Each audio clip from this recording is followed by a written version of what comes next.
Hello, my friend. Come in, get comfortable, and let whatever kept you busy today just melt away for a little while. Tonight we're going somewhere far from here.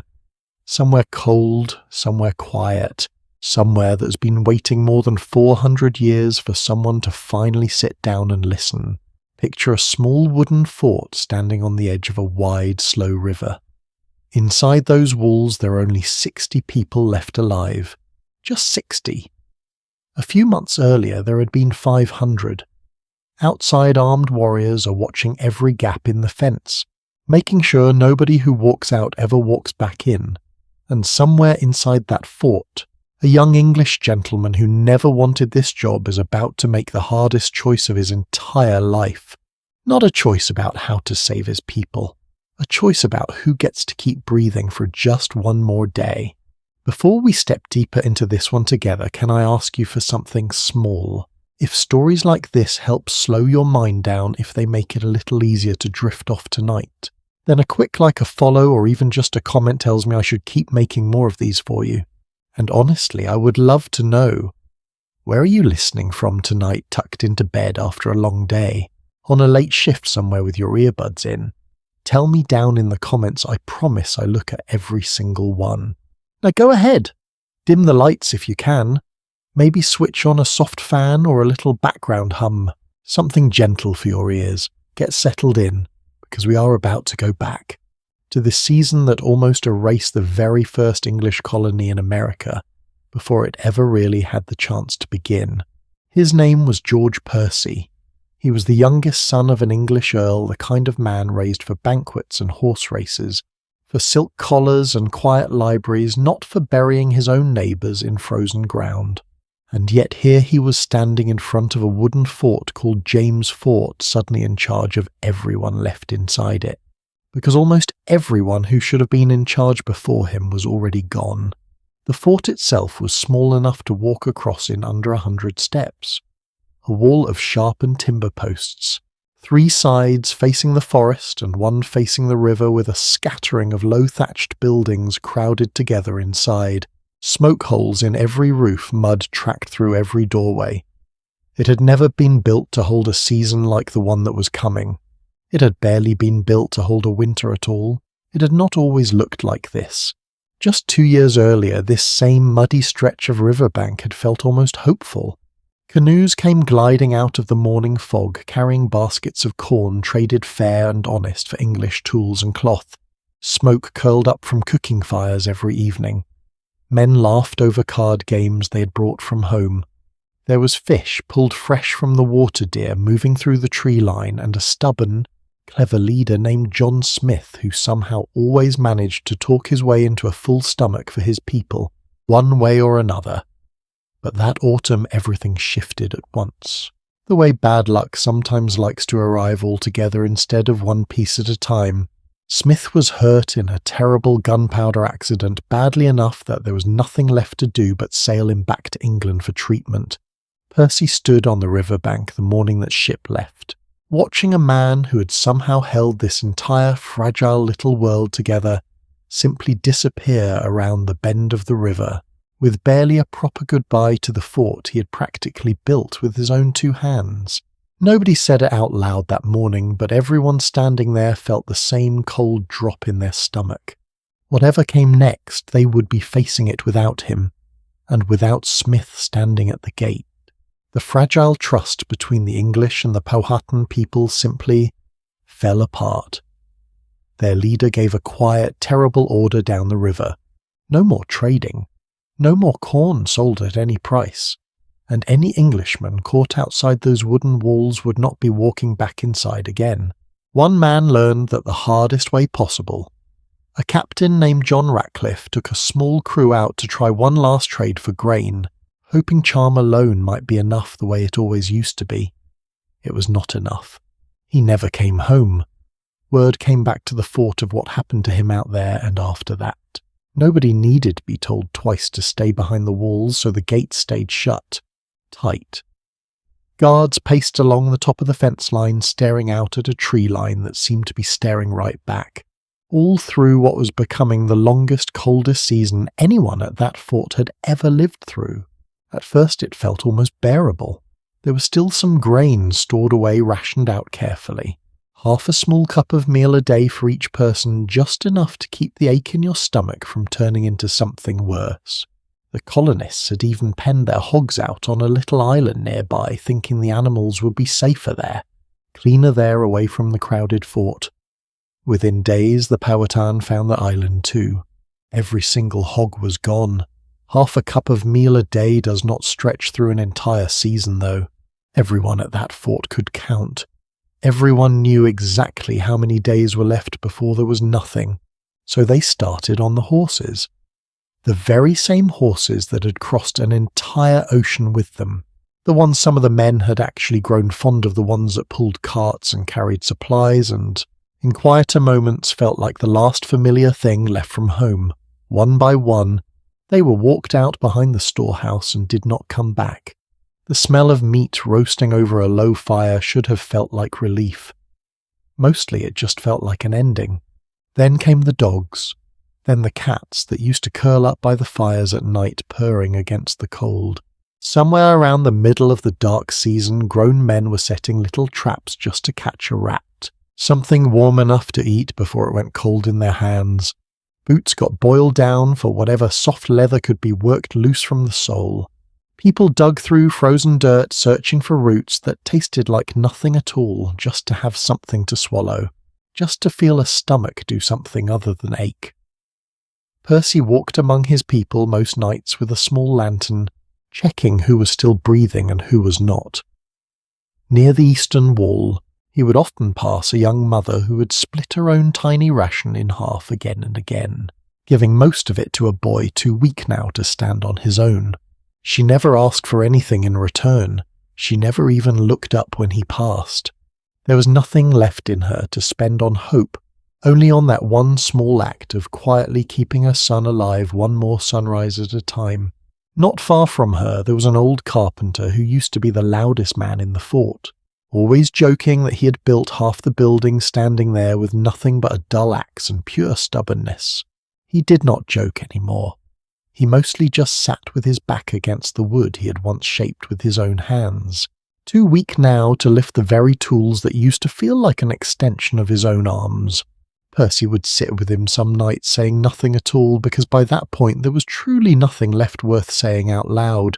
Percy would later put what he witnessed into words that still feel heavy on the tongue even now, hundreds of years later. He wrote about a hunger so sharp that no man could truly describe it unless he had tasted its bitterness for himself. There is a particular kind of quiet that settles over a place when everyone inside it is simply too weak to speak. Not sad exactly, not angry either, just empty. Percy noticed it every time he stepped outside his own small quarters. Children who used to run around the fort now sat perfectly still against the walls, saving whatever strength they had left. Women who had once sung while working now moved through their chores like ghosts of themselves. Even the birds seemed to have learned to stay away from a place with nothing left to offer them. And then somewhere in that darkest stretch of the season, something happened at James Fort that Percy never fully explained in his own writing, and I am not going to explain it in full either. Some nights are better left exactly where history left them. What I will tell you is this. There were patches of disturbed earth near the fort that should never have been disturbed at all. And when Percy learned what hunger had truly pushed some of his own people to do something in him changed for good. He was a nobleman who once worried about which fork to use at dinner back in England. Now he was burying whatever was left of his own idea of what people were capable of, one more grave at a time. By the time real spring should have arrived at 500 souls who'd been living inside that fort at the start of the season, only 60 were still standing. 60. Some of them could barely make it to the water's edge without needing to sit back down halfway there, breath fogging in the cold morning air. So Percy made the only decision that felt like it made any sense left. They would abandon James Fort completely, board what little remained of their ships and sail home to England, beaten by a piece of land that had promised them gold and handed them nothing but grief instead. They loaded the ships in near silence, moving like people twice their age. Nobody had the energy left for crying, or for arguments, or for one last look back at the fort they were leaving behind for good. Ropes were pulled, sails were raised with hands that shook from more than just the cold, and slowly, quietly, they pushed off from the shore and started down the river away from the place that had almost erased every single one of them. And then just a few miles downstream someone spotted sails on the horizon, not Powhatan canoes, English sails, a brand new fleet arriving from home with fresh colonists, fresh supplies, and a new governor who had absolutely no idea how near he had come to sailing all the way to Virginia, only to find an empty fort and an empty river waiting for him instead. Percy and the others turned their battered little ships around. Just like that, going home stopped being the plan. This tiny, broken, half-starved colony that should have quietly died in the ground that season was somehow impossibly still standing. Barely. Held together by nothing more than pure timing and whatever was left of 60 people's will to keep going one more day. It is strange to sit with, is it not?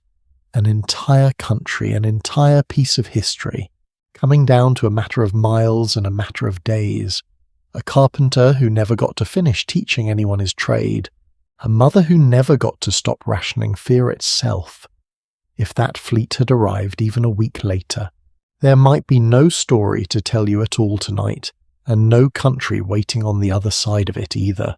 But here is the real question worth sitting with for a moment before we move forward together. How does a colony of 500 healthy, hopeful people fall apart that badly in a single season? What actually went wrong months before that terrible winter even started? Back when everyone still believed corn would keep arriving and ships would keep coming on schedule. Because the truth is, the suffering at James Fort did not begin with hunger.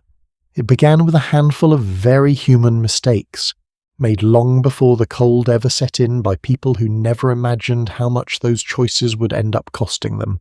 And that is exactly where we need to go next. So let's rewind for a moment back before that first frost ever touched the ground, because there is a question worth sitting with here.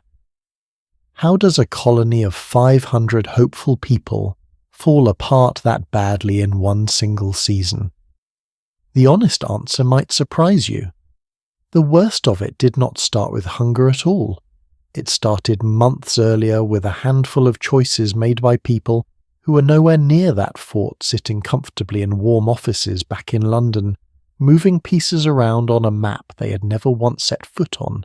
Here is something most retellings of this story skip right over. The land itself was never meant to hold a thriving colony in the first place. When English ships first came looking for a place to settle along that river, they were not hunting for good soil or clean water. They were hunting for a hiding spot.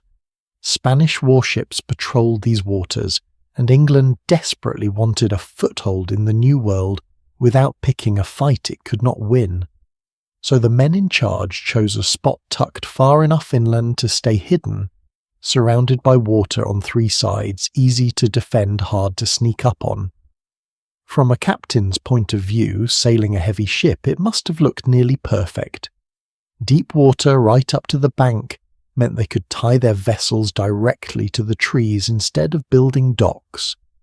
A sharp bend in the river gave them warning if anything unfamiliar came sailing around the corner. On a map drawn by men thinking only about cannons and enemy sails, this spot practically circled itself. There was just one small detail nobody bothered to think through. The local nations who had lived along that river for generations had already looked at that exact patch of ground and walked away from it. Not because they were afraid of it, because they knew better. The soil was thin and sandy poor for growing much of anything worth eating. The water pulled in from the river twice a day with the tide, and for half the year it turned brackish, a mix of salt and fresh that will quietly wreck a person's insides if it is all they have to drink. Mosquitoes bred in the standing water by the thousands, carrying sicknesses nobody in that fort had a name for yet. The people who had spent centuries learning every inch of that coastline took one look and settled somewhere else. The English took one look and thought, perfect, nobody is using this. Isn't it something how often the safest looking choice on paper turns out to be the most dangerous one in practice?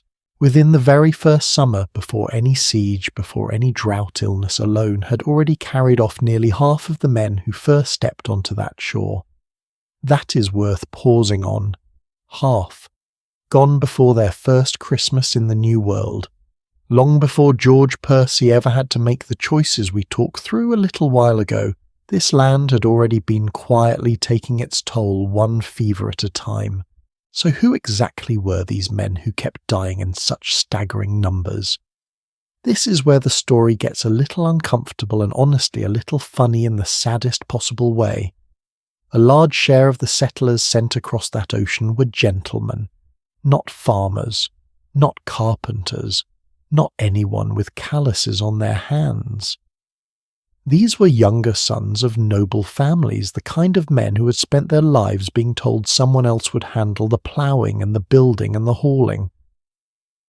They came to Virginia chasing rumours of gold lying around for the taking, the same way earlier Spanish expeditions had apparently found it further south. There was no gold, there was only red clay, thick forest, and a growing season that would not wait politely for anyone to figure out which end of a hoe to hold. Try to picture it for a second. A man raised to spend his afternoons at cards and his evenings at dinner parties suddenly handed a shovel and told the ground will not clear itself. Some of these gentlemen truly believed manual work was beneath them, the same way a modern executive might feel a little insulted being asked to take out the trash. Except here, refusing to pick up that shovel did not mean an awkward moment at the office. It meant somebody else went hungry instead because there simply were not enough hands willing to do the actual work of staying alive.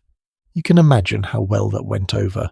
A fort full of men who considered manual labour beneath their station, in a place where manual labour was the entire difference between eating and starving. John Smith, for all his flaws, understood this problem clearly enough that he tried to force a fix on it. He put in place a simple, almost brutally fair rule. If a man would not work, that man would not eat.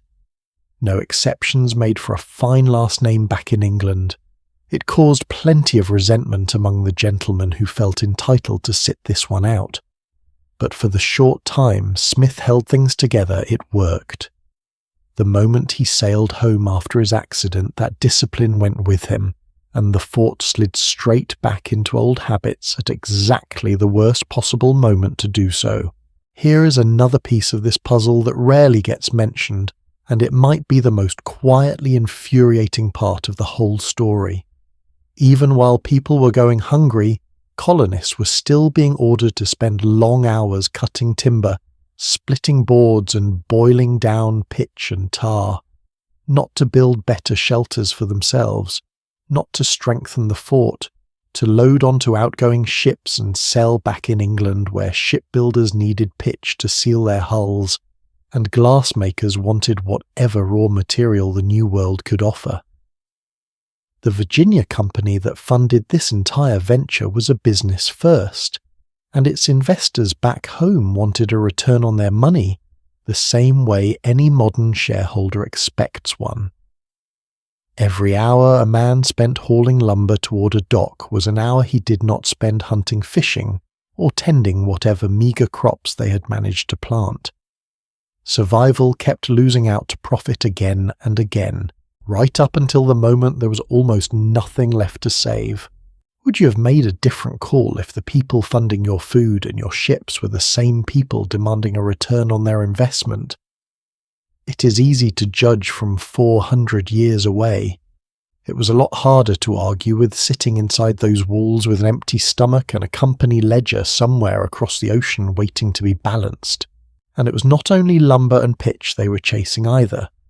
For a while, one of the colony's most prized exports back to England was a fragrant root called sassafras, which European doctors at the time were convinced could cure almost anything, syphilis included. Picture that for a moment.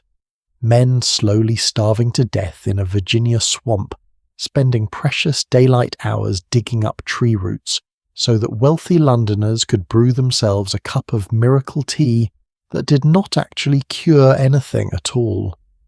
History is full of moments like that, equal parts tragic and almost darkly comic, depending on how far back you're willing to stand from it.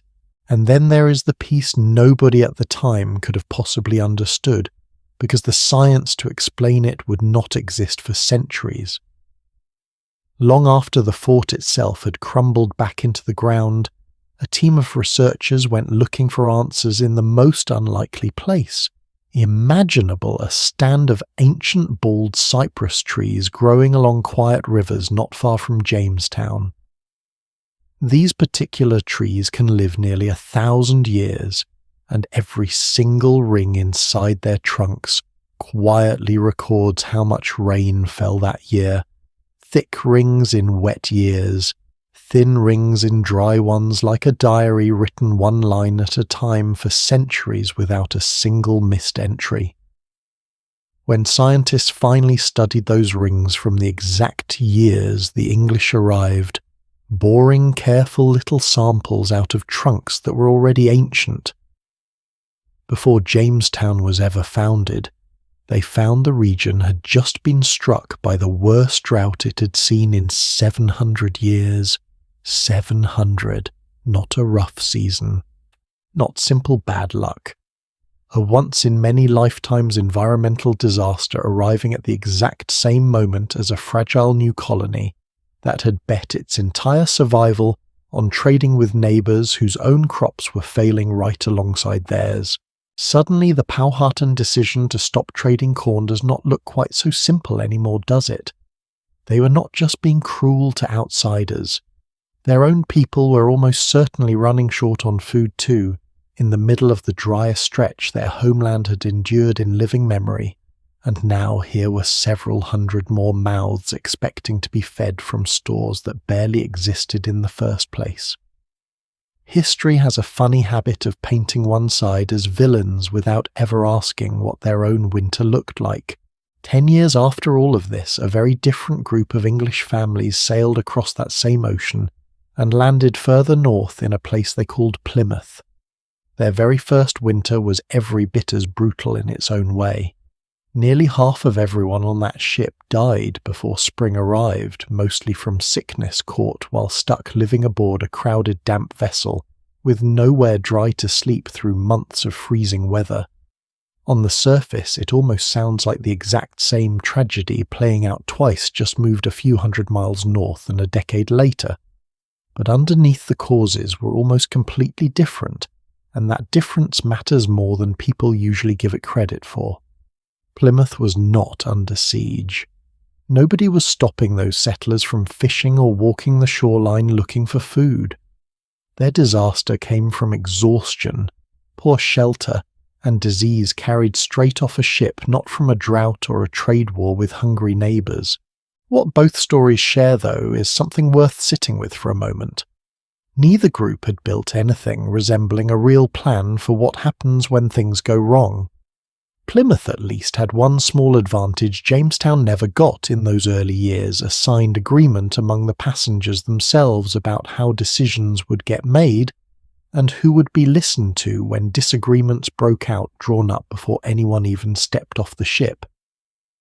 Jamestown, by contrast, spent its first few years cycling through leader after leader, argument after argument, trust breaking down faster than anyone could rebuild it. The colony's very first president did not even survive a full year in charge before his own council removed him, accused of quietly setting aside food for himself, while everyone around him went hungry, true or not. That kind of suspicion does not just disappear once a new leader takes over. It lingers, it spreads, and it makes the next crisis just a little harder to face together, right up until a food crisis arrived and found nobody firmly steering the ship at all. A shared plan will not fill an empty stomach on its own, but it turns out it can be the difference between panic and something at least resembling order when there is barely any food left to argue over. So if you ask me what almost killed the very first lasting English colony in America, I do not think the honest answer is hunger, or even that brutal winter itself. Hunger was simply the final bill arriving after months of smaller mistakes had already been made. Wrong land chosen for the wrong reasons. Wrong mix of people sent for the wrong reasons. Priorities set by men who would never once have to sit through a season of it themselves. Add one freak centuries-long drought on top of all that, and you get a disaster that feels almost inevitable looking back, even though at the time every single person involved truly believed they were making a reasonable decision.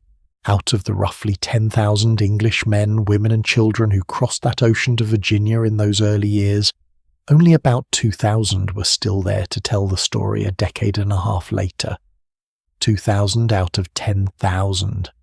Sit with that number for a second. That was not one bad winter. That was a pattern repeating itself year after year, quietly enough that most people today only remember the one dramatic season where it all came to a head. I find myself thinking about that number more than almost anything else in this whole story. We tend to picture colonization as one bold, sweeping decision, a ship leaving a harbour and a flag going up on a beach somewhere. But it was really thousands of small, ordinary choices stacked on top of each other, made by people who mostly just wanted a better life, and had absolutely no way of knowing which choices would end up costing them everything. The gentleman who refused to pick up a shovel was not a villain in his own mind. He was simply a man who had never once been told that his old rules no longer applied here. The company man loading pitch onto a ship instead of planting corn was not trying to hurt anyone either. He was following instructions from people who had never once smelled the inside of that fort. There is something almost uncomfortably familiar about all of this, if you think about it the right way. Big decisions made far away from the people who actually have to live with the consequences. A little too much confidence, and not quite enough preparation. It is not so different from plenty of stories we still tell today, just dressed in modern clothes instead of doublets and boots. Have you ever found yourself living with the consequences of a decision someone else made from very far away?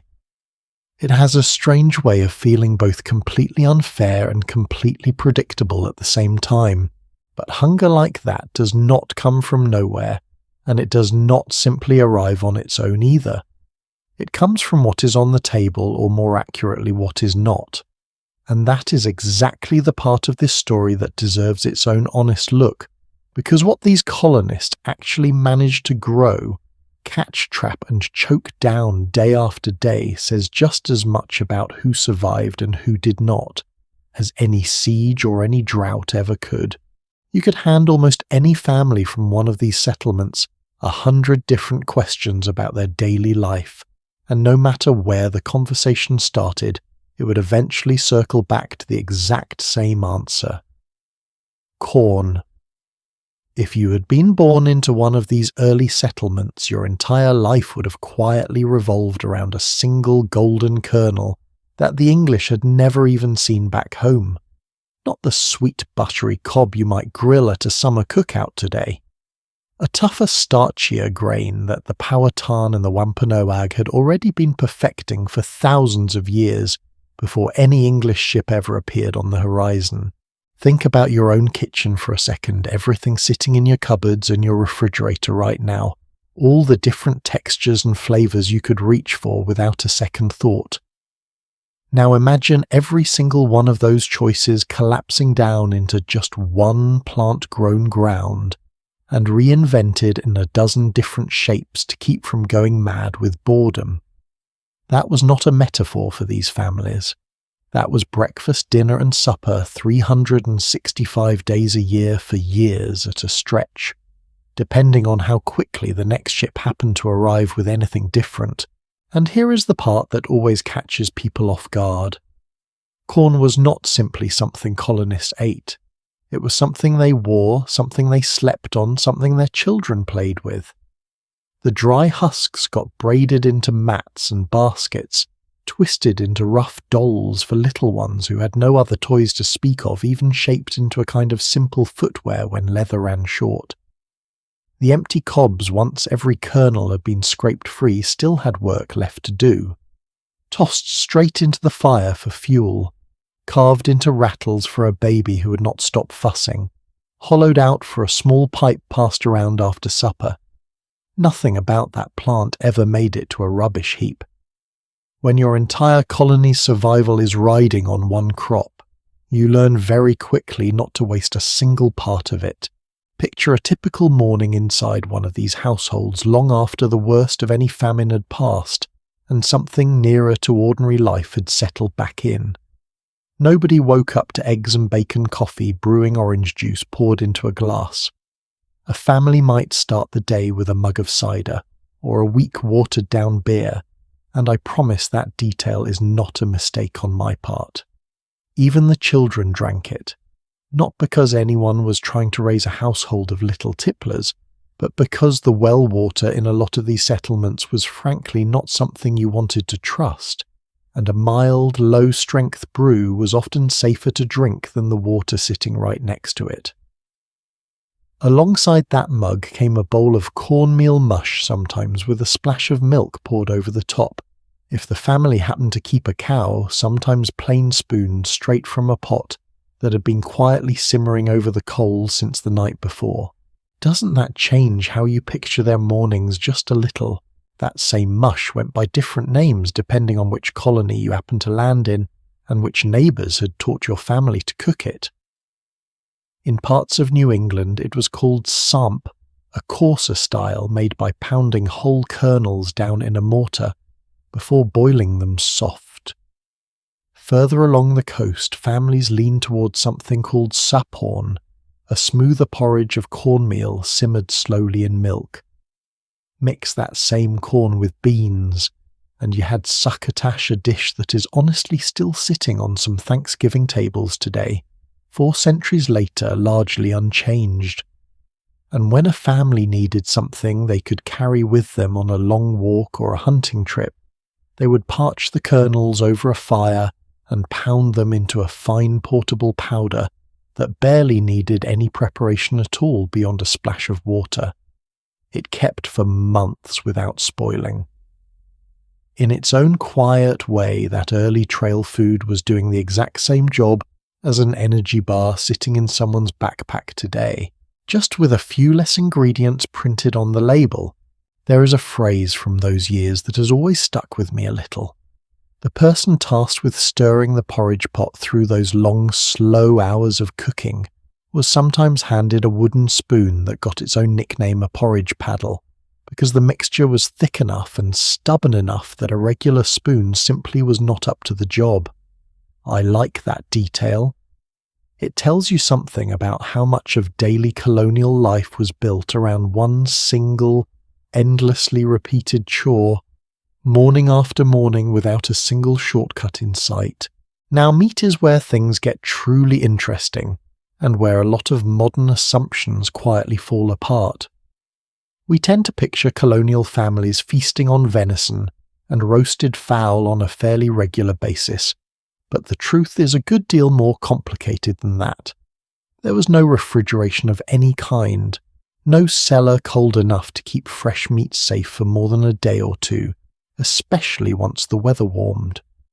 So unless a family had the means to salt it down heavily or smoke it over a slow fire for preservation, fresh meat mostly stayed a cold weather food, something you ate in the days right after a hunt or a slaughter, when the meal in front of you and the animal it came from was still practically the same event.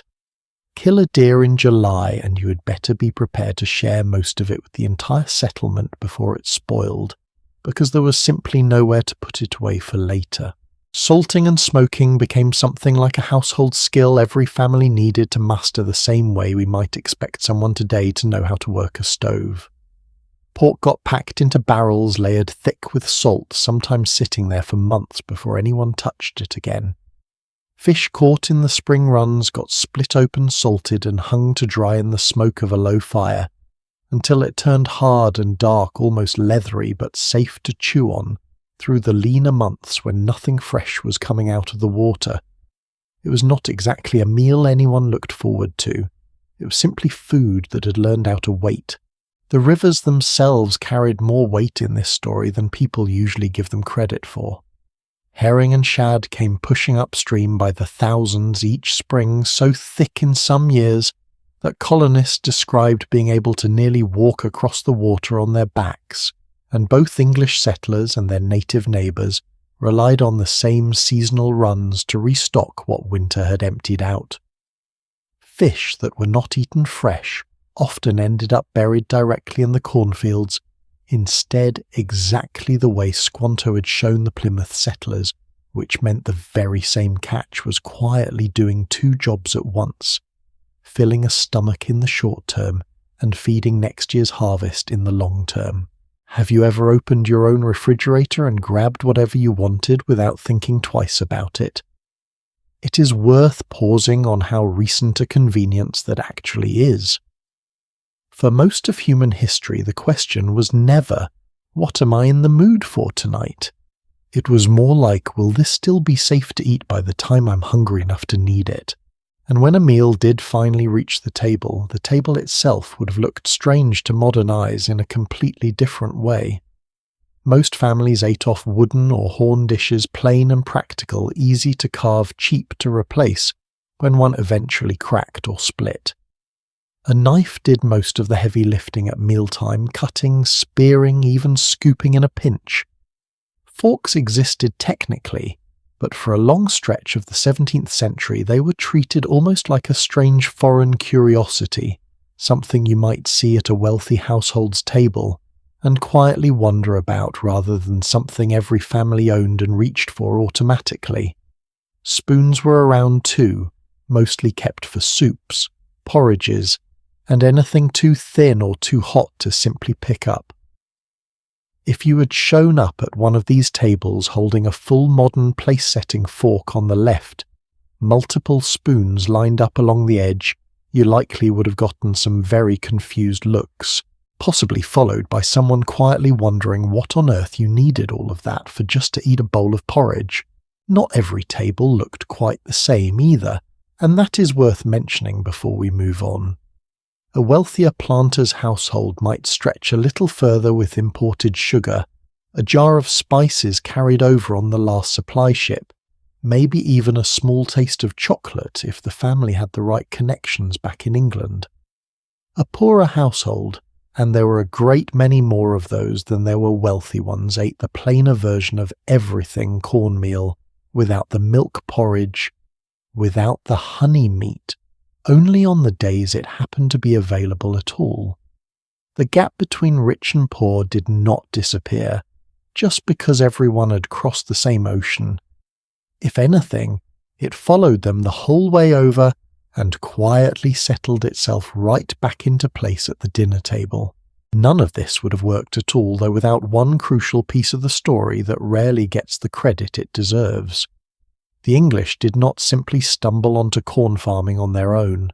They were taught patiently and generously by the very neighbours who had every reason in the world not to bother helping them. Down in Plymouth, a man named Squanto, one of the last surviving members of his own village after disease, had already swept through the region before the English ever arrived, spent that first difficult spring showing the newcomers something they had never once considered back home. Bury a fish alongside each little mound of corn seed, letting it slowly break down in the soil, and feed the young plants as they grew. It sounds almost too simple to matter, and yet without that one small piece of borrowed knowledge, an entire colony's harvest that following autumn might have failed completely on top of everything else already stacked against them. I think about that a lot, honestly. A group of desperate, half-starving strangers shown one of the most basic keys to their own survival by people who had already buried far too many of their own family members to disease those same strangers had unknowingly carried across an ocean. There is a kindness in that story that deserves to be remembered every bit as clearly as the hardship, which brings us in a roundabout way to a picture most of us grew up with, and one that deserves a gentle correction. That famous harvest gathering in the autumn of that same year did happen. Massasoit really did arrive with around 90 of his own men, likely drawn in by the sound of English guns firing off in celebration, which probably sounded a great deal like trouble to anyone within earshot. There really was a shared meal that stretched across 3 full days, but set aside the image of a single long table lined with a golden turkey, a bowl of cranberry sauce and a dish of candied sweet potatoes, because that particular picture belongs almost entirely to 19th century painters and greeting card artists, not to anyone who was actually there that autumn. There was no sugar to speak of for candying anything, and cranberries, if anyone even thought to gather them, would have been eaten plain sharp and sour with nothing sweet to soften them. The real meal leaned heavily on wildfowl, whatever the marshes happened to offer that week, alongside fish pulled straight from the water and 5 whole deer that the Wampanoag guests brought with them as a gift for their hosts. Nobody was sitting at a single table either. Picture instead small groups scattered outdoors eating with their hands off whatever surface was nearest games, and demonstrations of skill filling the gaps between meals across those 3 days. It was a celebration built on cooperation and generosity, not on a single dramatic centerpiece bird carried out on a silver platter. If anything, the real story is a fair bit warmer than the one printed on the paper plates. So here is a small question worth sitting with as you drift off tonight. If your entire diet every single day for years on end came down to some version of corn, prepared 6 or 7 different ways depending on your mood and the season, do you think you would eventually stop noticing the sameness of it? Or do you think it would wear on you a little more with every single passing month? I wonder about that sometimes more than you might expect. There is something almost meditative about a diet with so few variables, and something quietly exhausting about it too, depending entirely on which day you happen to ask.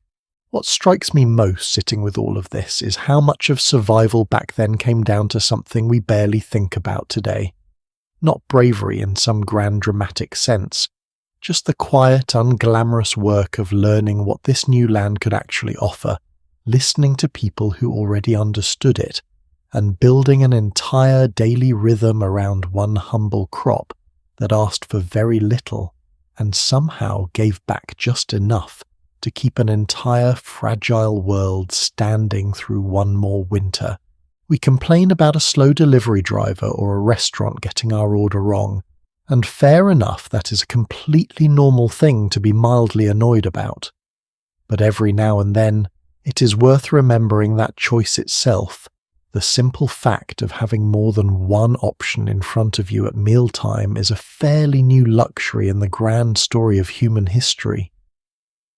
For most of the families we're talking about tonight, the question was never what sounds good this evening. It was whether there would be anything at all, and whether it would be enough to make it to the next harvest. But knowing what to eat was never really the whole battle, because most of the people eating that cornmeal mush morning after morning had not exactly chosen this life the way we might imagine choosing a fresh start somewhere new. A great many of them had already signed away years of their own future before their ship ever left an English harbour, trading their labour, their freedom, and in some cases nearly everything they had, just for the chance to cross that ocean in the first place. And that particular bargain is worth understanding properly, because it shaped almost everything else about who actually ended up living inside these fragile little colonies to begin with. Here is a word most of us hear all the time without ever stopping to notice where it actually comes from: indenture. It sounds almost official, almost dry, the kind of word you would expect to find buried in a stack of paperwork rather than at the centre of someone's entire life. But the story behind that word tells you everything you need to know about the deal a great many of these settlers had already struck before their boots ever touched American soil. Back in England, when 2 people agreed to a contract like this, a clerk would write the same agreement twice on a single sheet of paper, then cut straight down the middle with a deliberately jagged, uneven line, almost like the teeth of a saw. Each party walked away, holding one half. If a dispute ever came up later, the two halves could be pressed back together, and if the ragged edges matched up perfectly tooth for tooth, everyone in the room knew both halves came from the exact same original agreement. That jagged little cut is where the word comes from, indenture from the teeth. A contract quite literally designed so nobody could quietly forge or swap out their half later on. It is a clever bit of paperwork, honestly. A small practical solution to a very old problem, two strangers needing to trust a piece of paper more than they trusted each other. The trouble is what that particular contract usually cost the person signing it, and how little say they truly had once their half of that jagged little cut was sitting in someone else's strongbox an ocean away from anyone who might have argued on their behalf. Picture a young man, maybe 17 or 18 years old, standing on a London dock with almost nothing to his name. Back home land had been getting harder and harder to farm as wealthy families fenced off what used to be shared common ground. A slow, grinding process that pushed thousands of ordinary families off the countryside and into overcrowded cities, looking for any kind of work at all. Jobs were scarce. Food was expensive. The streets around him were full of other young men in exactly the same position. Sons who would never inherit anything because an older brother stood ahead of them in line, apprentices whose masters had gone bankrupt, farm labourers with no farm left to labour on. And then a recruiter, sometimes called an agent, sometimes something far less polite, would approach with an offer that must have sounded almost too good to pass up. Free passage across the ocean. A fresh start in a land where rumour had it opportunity was sitting there waiting for anyone willing to work for it. All you had to do was sign this one small piece of paper. That piece of paper usually bound a person to somewhere between 4 and 7 years of labour owned outright by whoever purchased the contract once the ship reached Virginia or Maryland. Not paid work, not a job you could quit if conditions turned out to be worse than promised. A fixed, unbreakable stretch of your own life already spoken for before you'd even seen the place you were agreeing to spend it in. Would you have signed it? Take a moment and actually sit with that question, because I think it is more complicated than it first appears. Most of these young people were not naive. They understood roughly what they were agreeing to. It was simply that the alternative back home, watching your family slowly starve in a cramped city room with no prospects in sight, felt like an even worse bargain by comparison. Here is a detail that tends to surprise people the most. This was not some rare, unusual path into the colonies. It was by a wide margin the most common one. Somewhere near 3/4 of everyone who crossed the ocean into the Chesapeake region during those early decades came over exactly this way, bound by one of these signed agreements, rather than arriving as a free settler with their own money and their own plan. If you ever pictured the average person stepping off a ship in Virginia as an eager pioneer chasing their own independent dream, it is worth adjusting that picture. Statistically, they were far more likely to be someone else's property for the next several years, at least on paper, and the recruitment itself was not always as honest as that friendly dockside pitch made it sound. There was a particular ugly little practice from this period that people at the time bluntly called spiriting, a word that has mostly faded out of use today. Agents desperate to fill a ship's quota would lure young people with drink with false promises, sometimes with outright deception, about where the ship was even headed.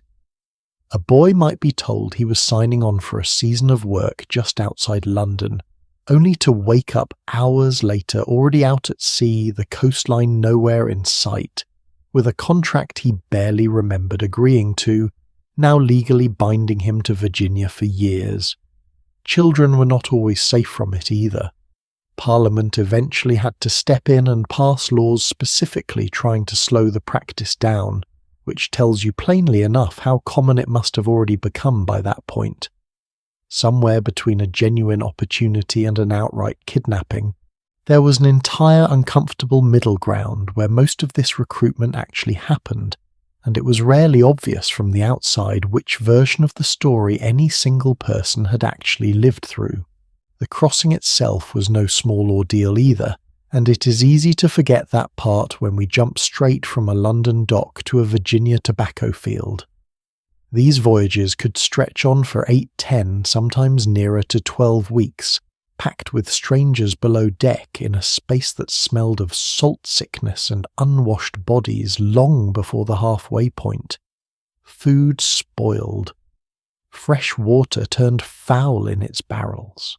A servant who boarded healthy in Bristol or London had a real chance of stepping onto American soil weeks later, already weakened, already behind before their contract had even truly begun. Some accounts from the period describe conditions on these ships as being nearly as harsh as anything waiting for them on land, a detail that tends to get lost once the story moves on to plantations and tobacco fields. Once that ship landed and the contract changed hands, daily life for an indentured servant looked a great deal more like bondage than any modern idea of employment. A servant could not marry without their master's direct permission, full stop. Wages in the way we think of them today mostly did not exist at all since room board, and the original cost of the ocean crossing were considered payment enough. A master could sell that contract to someone else entirely, the way you might sell off any other piece of property, and the servant themselves had no real say in the matter. Punishment for running away, for talking back, for simply working too slowly on a bad day, often meant additional years tacked onto the original contract, which meant the 4 or 5 years someone had mentally prepared themselves for could quietly stretch out much longer than anyone had bargained for at the start. Here is a question worth sitting with for a moment, especially if you are watching this tucked into bed somewhere safe and warm tonight. What actually separates a contract like that from something much nearer to slavery? For young women who signed these same contracts, and there were many, the arrangement carried an extra layer of danger that rarely makes it into the general summary. A female servant lived under her master's roof often, as the only woman in a household full of men with essentially no one to appeal to if that household turned unsafe. And if a servant became pregnant while still under contract, the law in several colonies did not treat her as a victim of circumstance. It treated her as someone who had cost her master valuable working time and tacked additional months, sometimes an extra year or more directly, onto the end of her existing term as a kind of penalty. Whatever had actually happened to put her in that position willingly or otherwise, she was the one who paid for it twice over, first with the pregnancy itself, then with more years of bondage on top of it. I want to be careful and honest with you here because the two things were not identical, and collapsing them together does a disservice to the very real and very different horror of chattel slavery, which was permanent, hereditary, and built entirely around race in a way indentured servitude never officially was. An indentured servant's bondage, at least on paper, had an end date. But sitting inside those years, actually living them day by day, the practical difference between the two often felt a good deal thinner than the law on paper suggested. Both systems depended on one human being legally owning another human being's labour and movement, for as long as that arrangement happened to last. So why on earth would planters keep demanding so many of these servants year after year, when the whole system clearly created so much simmering resentment underneath the surface? The honest answer once again comes down to something depressingly practical. Virginia's government offered a reward called a headright, 50 acres of land handed over for every single person a planter paid to bring across that ocean servant or family member. It made no difference. A wealthy planter with the means to import a dozen servants in one go was not just buying a dozen sets of hands for the tobacco fields. He was quietly building an entire estate 600 acres at a time, simply by paying for other people's ocean passage and filing the right paperwork afterward. Some of the largest landholding families in early Virginia built the foundation of their fortunes exactly this way, acre by acre, servant by servant, long before their names ever appeared in a history book. The system was never really about kindness or opportunity, or a fresh start for anyone involved except the man holding the contract and collecting the acreage, and what happened to a servant who actually survived their full term. For those who made it through, there was usually something called freedom dues, waiting at the end, a modest bundle of clothing, some basic tools, occasionally a small patch of land, if the colony and the era happened to be generous that particular decade. It truly could work out for some.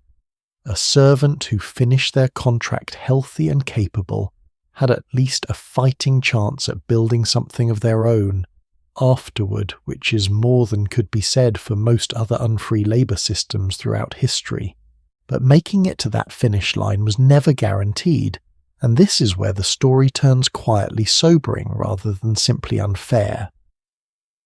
In the Chesapeake colonies specifically, somewhere between 40 and 50% of indentured servants died from malaria, typhus or dysentery before their contract term was even finished.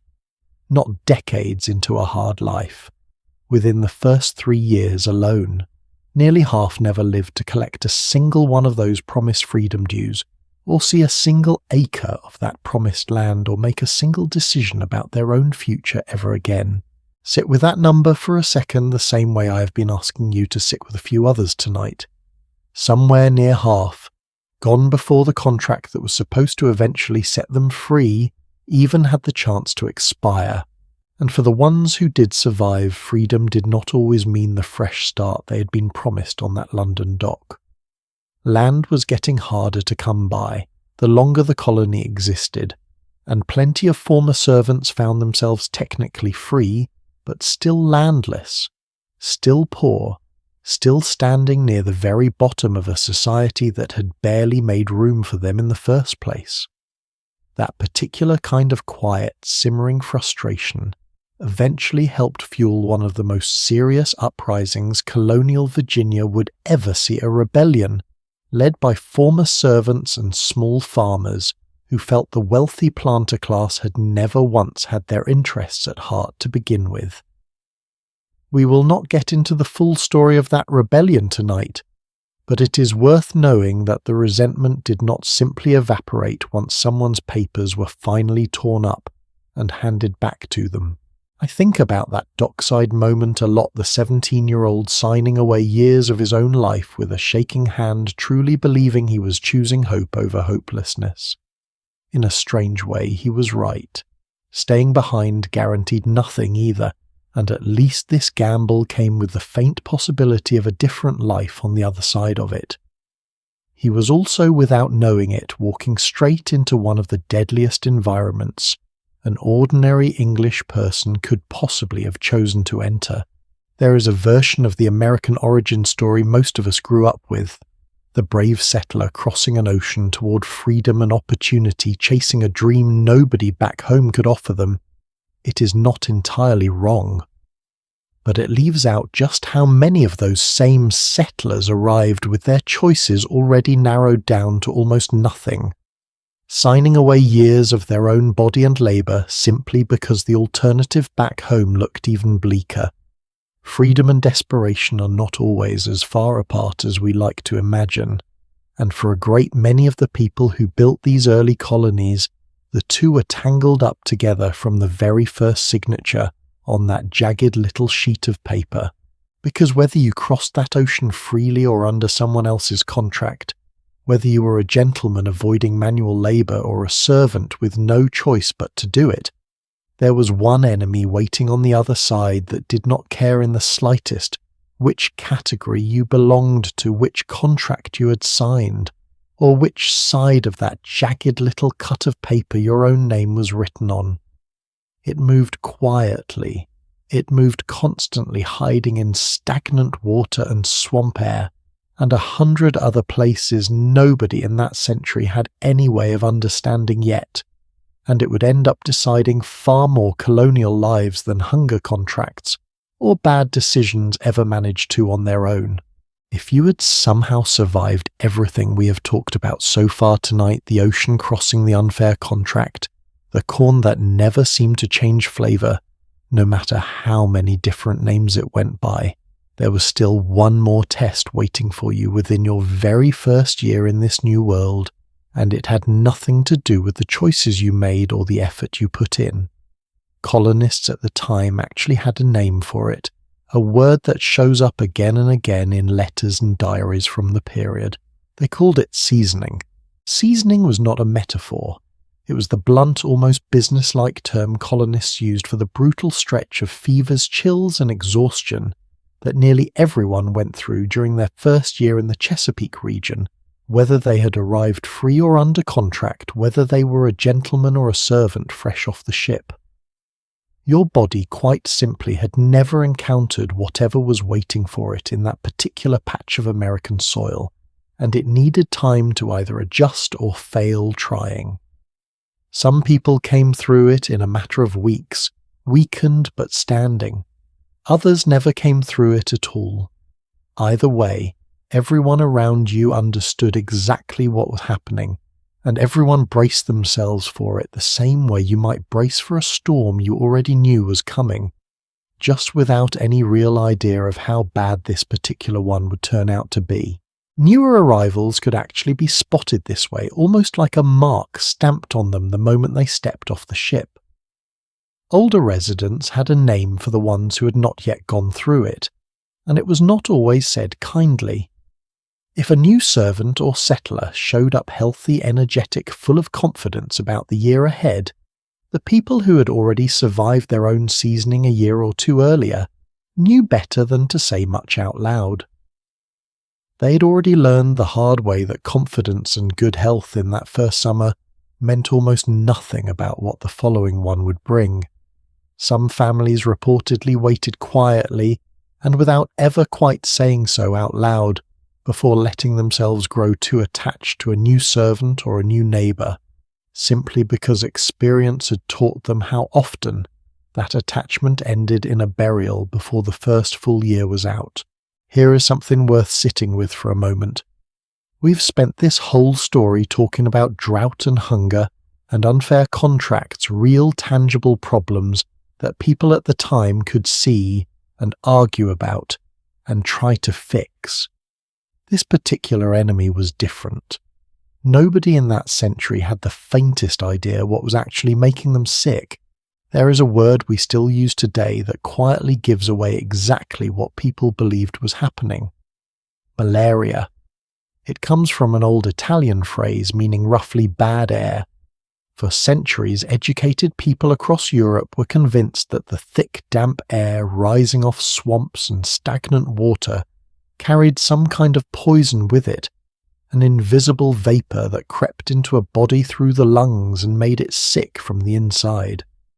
Physicians of the time called it miasma, and they treated the theory with the same confidence we might treat a well-established scientific fact today. Windows got shut tight at dusk. Low-lying swampy ground was avoided after dark whenever possible, not because anyone understood what was actually breeding there, but because generations of experience had at least taught them that sickness seemed to follow that particular kind of air around.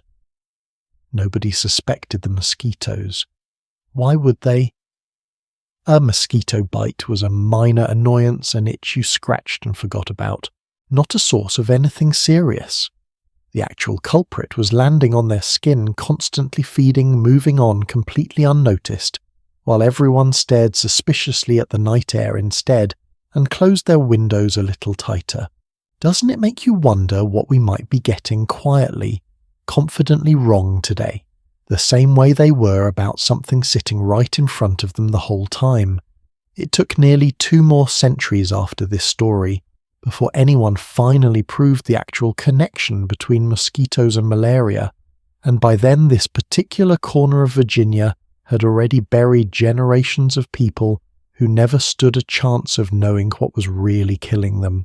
The swampy, brackish ground, so many of these settlements had been built on the very same conditions we talked about a little while ago, turned out to be nearly perfect breeding conditions for exactly the insect nobody was blaming.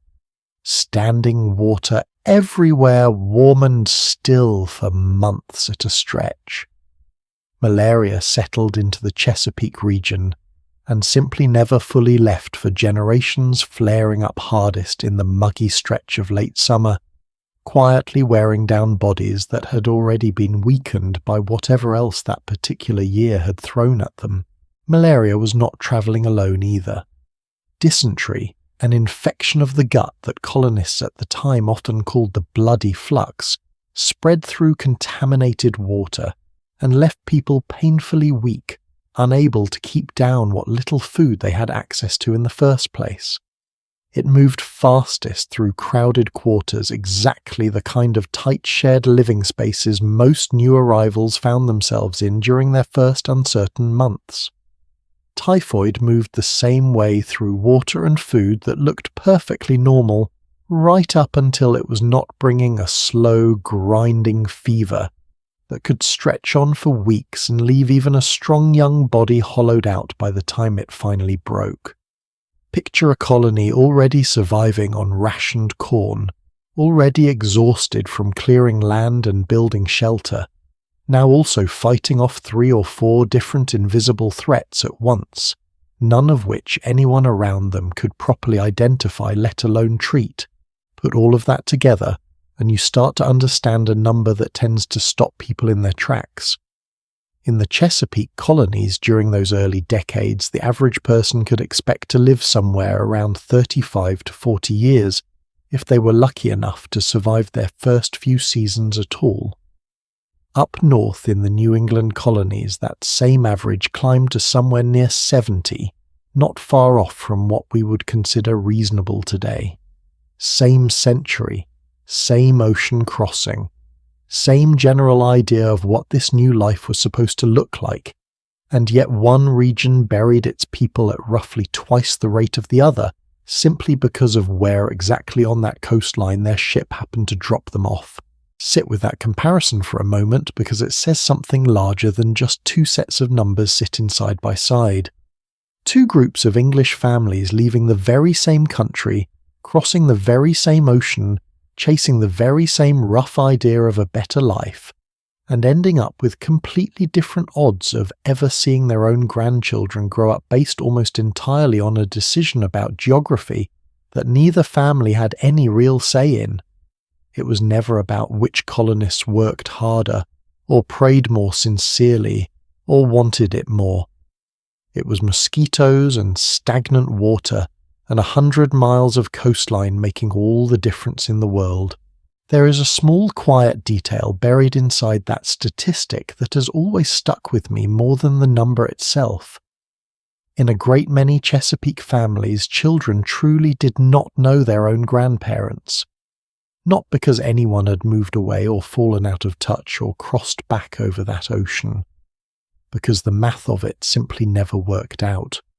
By the time a child was old enough to remember faces clearly, the generation before their parents had almost always already been buried. And here is a detail that rarely makes it into the popular version of this story.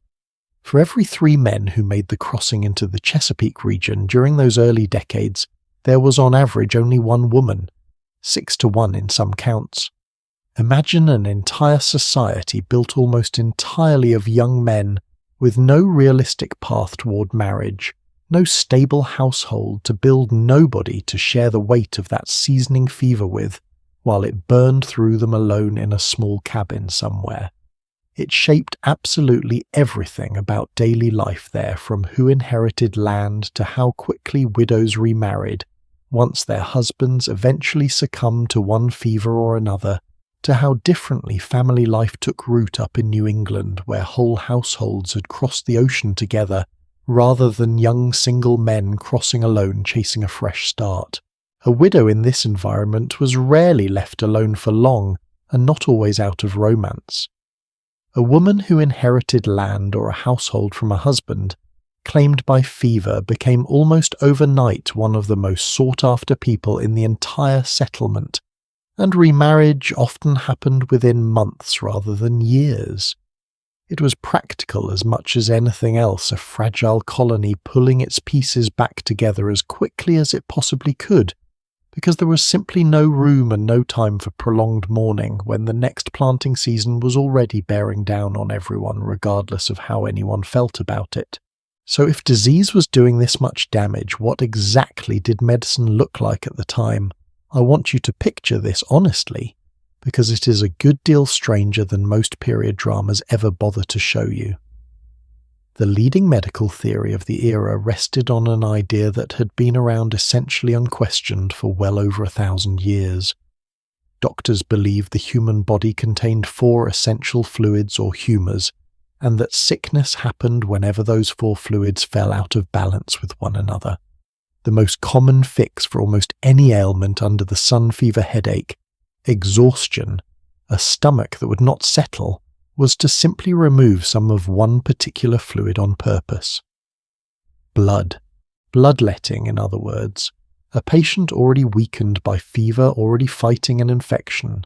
Their own body desperately needed every resource available to survive, would have a vein deliberately opened and a portion of their blood drained away, based on the sincere belief that this was actively helping them recover. It sounds almost cruel from where we're sitting tonight centuries later, with actual knowledge of what infection even is. At the time, it was simply considered good, responsible medicine practiced with total confidence by educated men who had trained for years to learn exactly this technique. Here is a small dark bit of humour buried inside all of that if you are willing to sit with it.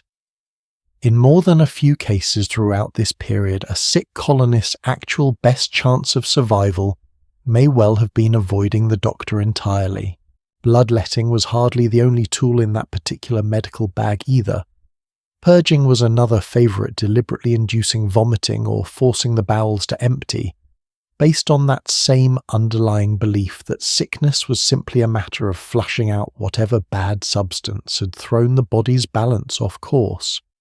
Cupping involved heating a small glass and pressing it against the skin as it cooled, drawing a raised welt to the surface in the belief that it was pulling corruption up out of the deeper tissue underneath.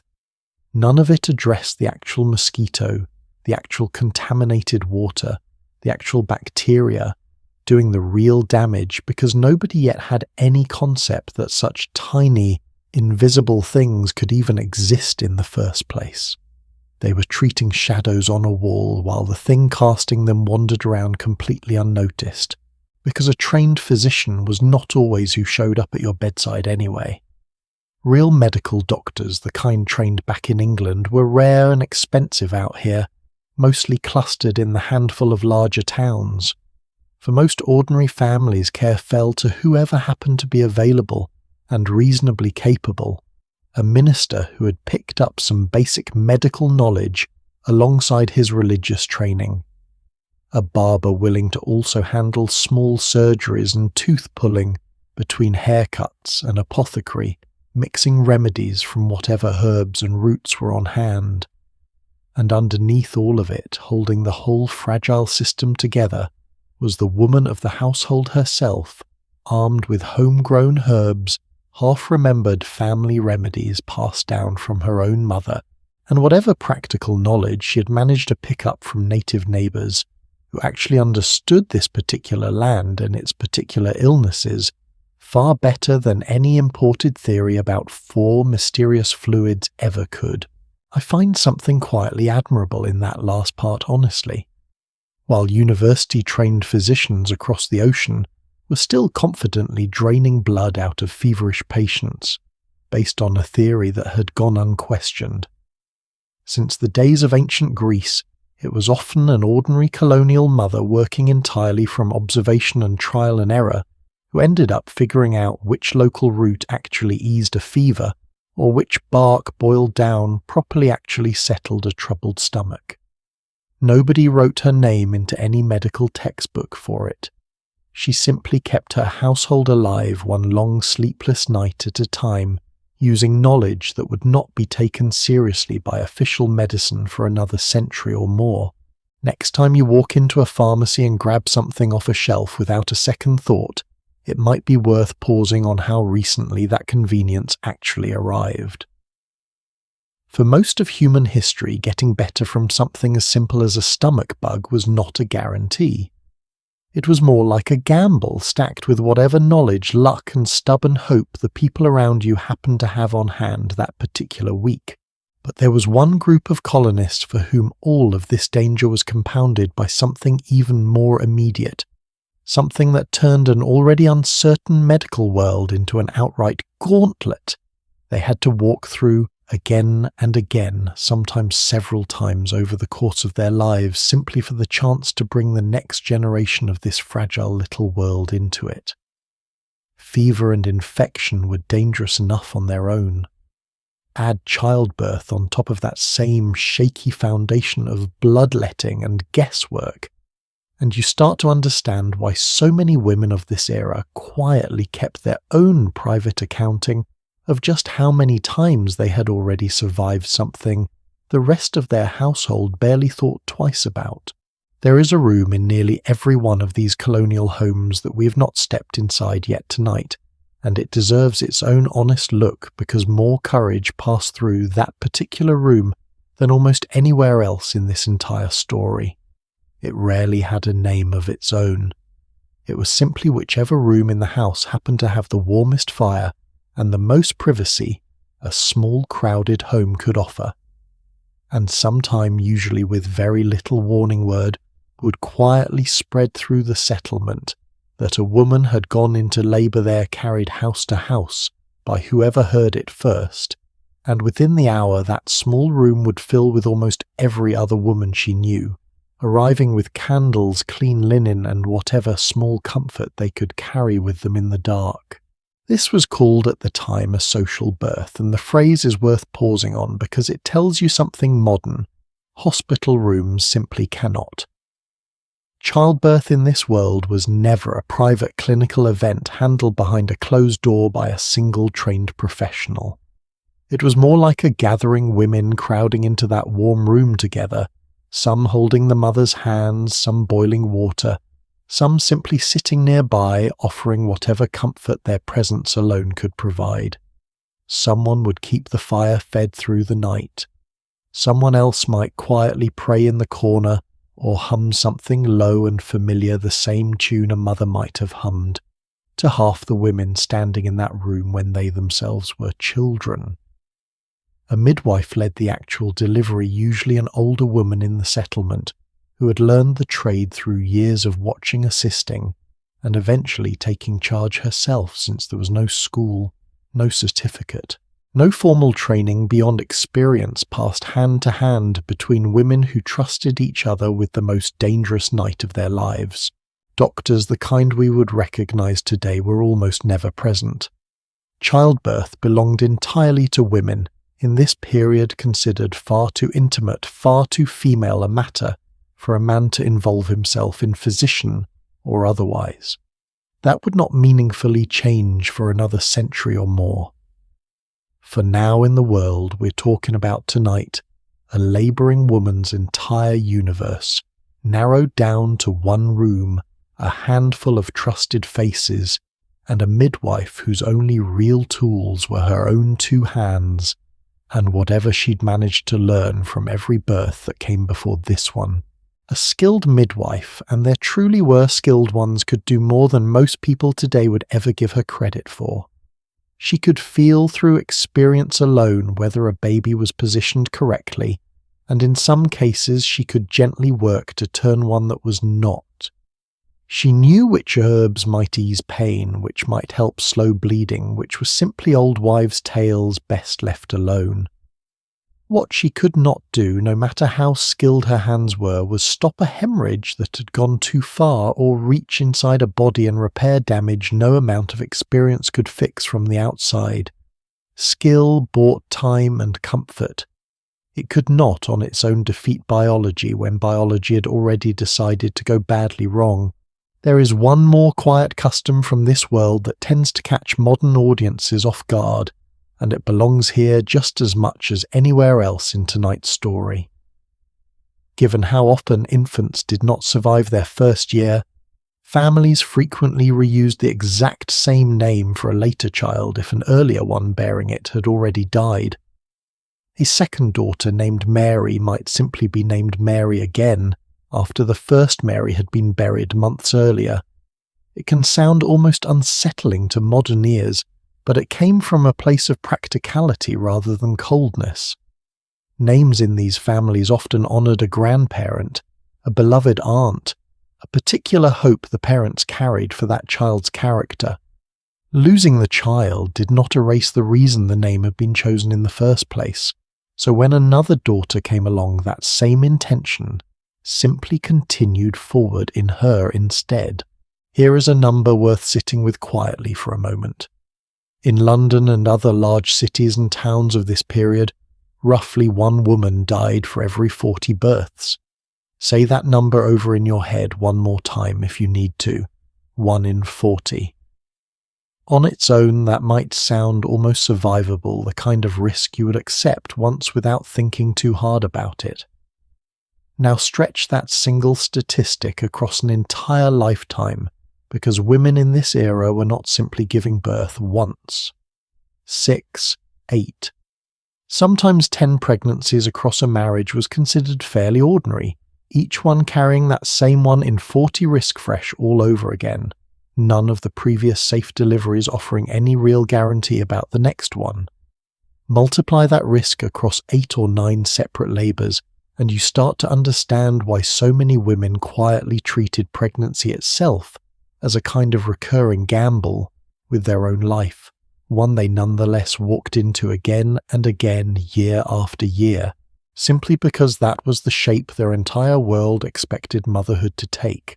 Have you ever stopped to think about what it would feel like walking into the same dangerous room 8 separate times over the course of your life, fully aware of the odds, and doing it anyway?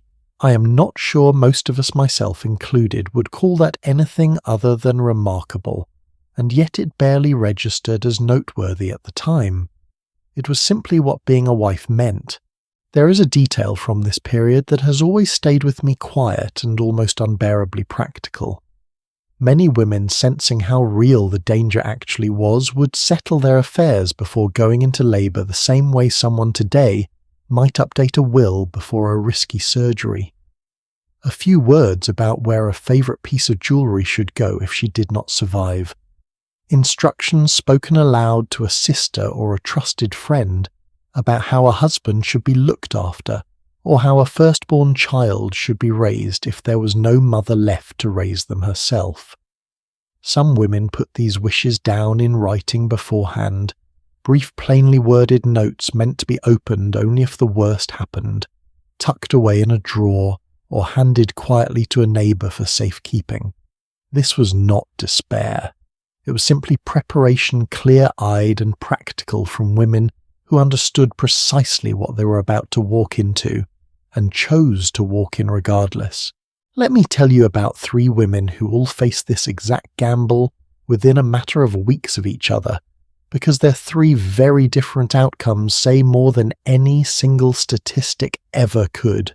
All 3 were pregnant aboard that crowded ship we have already spent some time with tonight, crossing the Atlantic toward a colony that did not yet properly exist.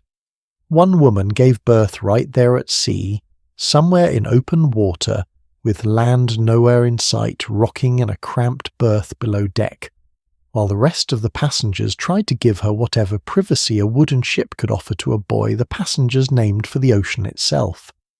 That same child did not survive his first winter once they finally reached shore, one of the many small quiet losses swallowed up inside that season's larger tragedy. His name barely a footnote today in a story dominated by much larger numbers. A second woman gave birth just as the ship finally reached the coastline to a son who would go on to live a remarkably long life, eventually becoming something of a living symbol for the entire colony, the first child of that voyage born on the very edge of the New World, the last of his own generation, still standing decades later when almost everyone else from that original crossing was long gone. People would point him out for the rest of his life as living proof that this whole impossible venture had actually worked, a walking reminder of how thin the line was between the two other outcomes sitting right beside his own. And a third woman, once they had finally settled on land, lost her baby in childbirth entirely, and lost her own life in the same difficult labour, her name recorded only briefly in someone else's diary, before the settlement moved on, as it had to, toward whatever crisis was waiting for it next. 3 women. Nearly the same circumstances, the same ship, the same handful of weeks. 3 completely different outcomes decided by factors nobody at the time could have predicted or controlled, and certainly nothing any of them had done differently from one another. That more than any single number is what pregnancy in this world actually looked like. Not a guaranteed tragedy, and not a guaranteed triumph either. A genuine coin flip dressed up in swaddling cloth played out over and over in nearly every household in the colony. I want to add one more piece to this picture because it deserves to be said honestly rather than glossed over. Not every woman in this story faced identical odds. Families that had come from native nations along the same coastline generally experienced noticeably lower rates of death in childbirth than the English women arriving beside them, and the reasons were not mysterious once you actually look at daily life on both sides. Native mothers typically had fewer pregnancies spaced further apart, often tied to longer periods of breastfeeding, along with a diet and daily physical routine that differed sharply from the English household, where women were frequently pregnant again within a year or so of the last delivery, their bodies given far less time to fully recover before the entire gamble started over. It is a reminder worth sitting with that survival in this story was never one single universal experience. It shifted depending on which community, which household, and which set of daily habits a woman happened to have been raised inside long before anyone ever stepped foot in that firelit room at all. So what was actually happening in that crowded firelit room beyond the waiting and the fear rather than lying flat? A labouring woman often sat upright on a specially built birthing stool, a low sturdy seat with an open front letting gravity do at least some of the work that modern hospital beds now handle, in a very different position. A midwife working without anaesthesia, without any real understanding of infection, without a single tool we would recognise as sterile. Today relied almost entirely on patience, physical skill, built through repetition and whatever herbal remedies had been passed down to her. A birth that went smoothly could be over within hours. A birth that did not, a baby turned the wrong way, bleeding that would not stop a fever that crept in during the days that followed, could turn fatal with almost nothing anyone in that room could do to stop it. Childbed fever alone, an infection that could take hold in the days after even a seemingly successful delivery, claimed women who had already survived the hardest part only to lose the fight during what should have been the relieved, exhausted days right afterward. Even a birth that went well was not simply followed by a quick return to normal life. New mothers were expected to spend roughly a full month afterward in what was called the lying-in period, resting, recovering, and slowly regaining her strength, while other women in the household or the wider settlement quietly took over her usual chores. It sounds almost luxurious set against everything else we've covered tonight. An entire month of rest in a world built around endless daily labour. In practice, it was less about comfort and more about simple medical necessity. Recovery from childbirth in an era without modern hygiene took real time, and a woman pushed back into hard physical work too soon risked reopening a wound or inviting exactly the kind of infection that had already claimed so many women before her. It was in its own quiet way one of the few moments in this entire world where a woman's body was allowed to simply rest without apology, granted not out of tenderness alone, but because the alternative had already proven itself fatal often enough for everyone involved to take the warning seriously. There is something I keep coming back to whenever I sit with this part of the story. We tend to build entire movies and monuments around soldiers, explorers, the dramatic, visible kind of colonial courage men standing at the edge of a fort, or the deck of a ship facing something everyone could see coming. Rarely do we build anything for the woman who walked into that room 8 separate times, across her marriage fully aware of what the numbers actually were, and did it anyway quietly without any audience beyond the handful of women holding her hands in the low light of a single fire. If courage means doing something frightening because it needs doing with no applause, waiting on the other side of it, I am not sure this story has a braver figure in it than her.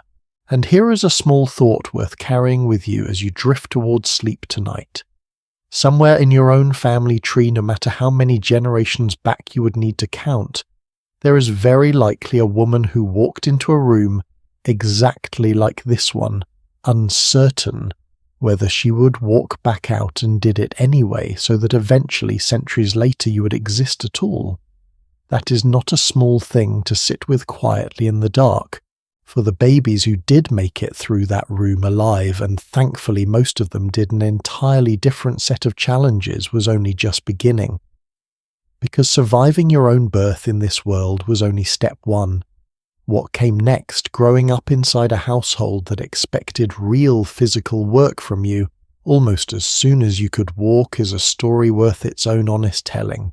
Picture a child no older than 5 or 6 dressed in a long gown that falls all the way to the floor, cut in almost the exact same style their own grandmother might have worn to church that same morning. Not a costume, not a special occasion outfit, simply what children wore every single day, boys and girls alike, for the first several years of their lives. There was no such thing as a children's clothing section in this world. There was barely such a thing as childhood itself, at least not in the way we picture it now, wrapped up in playgrounds and cartoons and a solid decade or two of being gently excused from the serious business of adult life. Around the age of 6 or 7, a boy would go through something colonial families actually had a specific word for: breeching. The day he was finally allowed to trade that long gown for his first pair of breeches, small trousers cut like a miniature version of what his own father wore.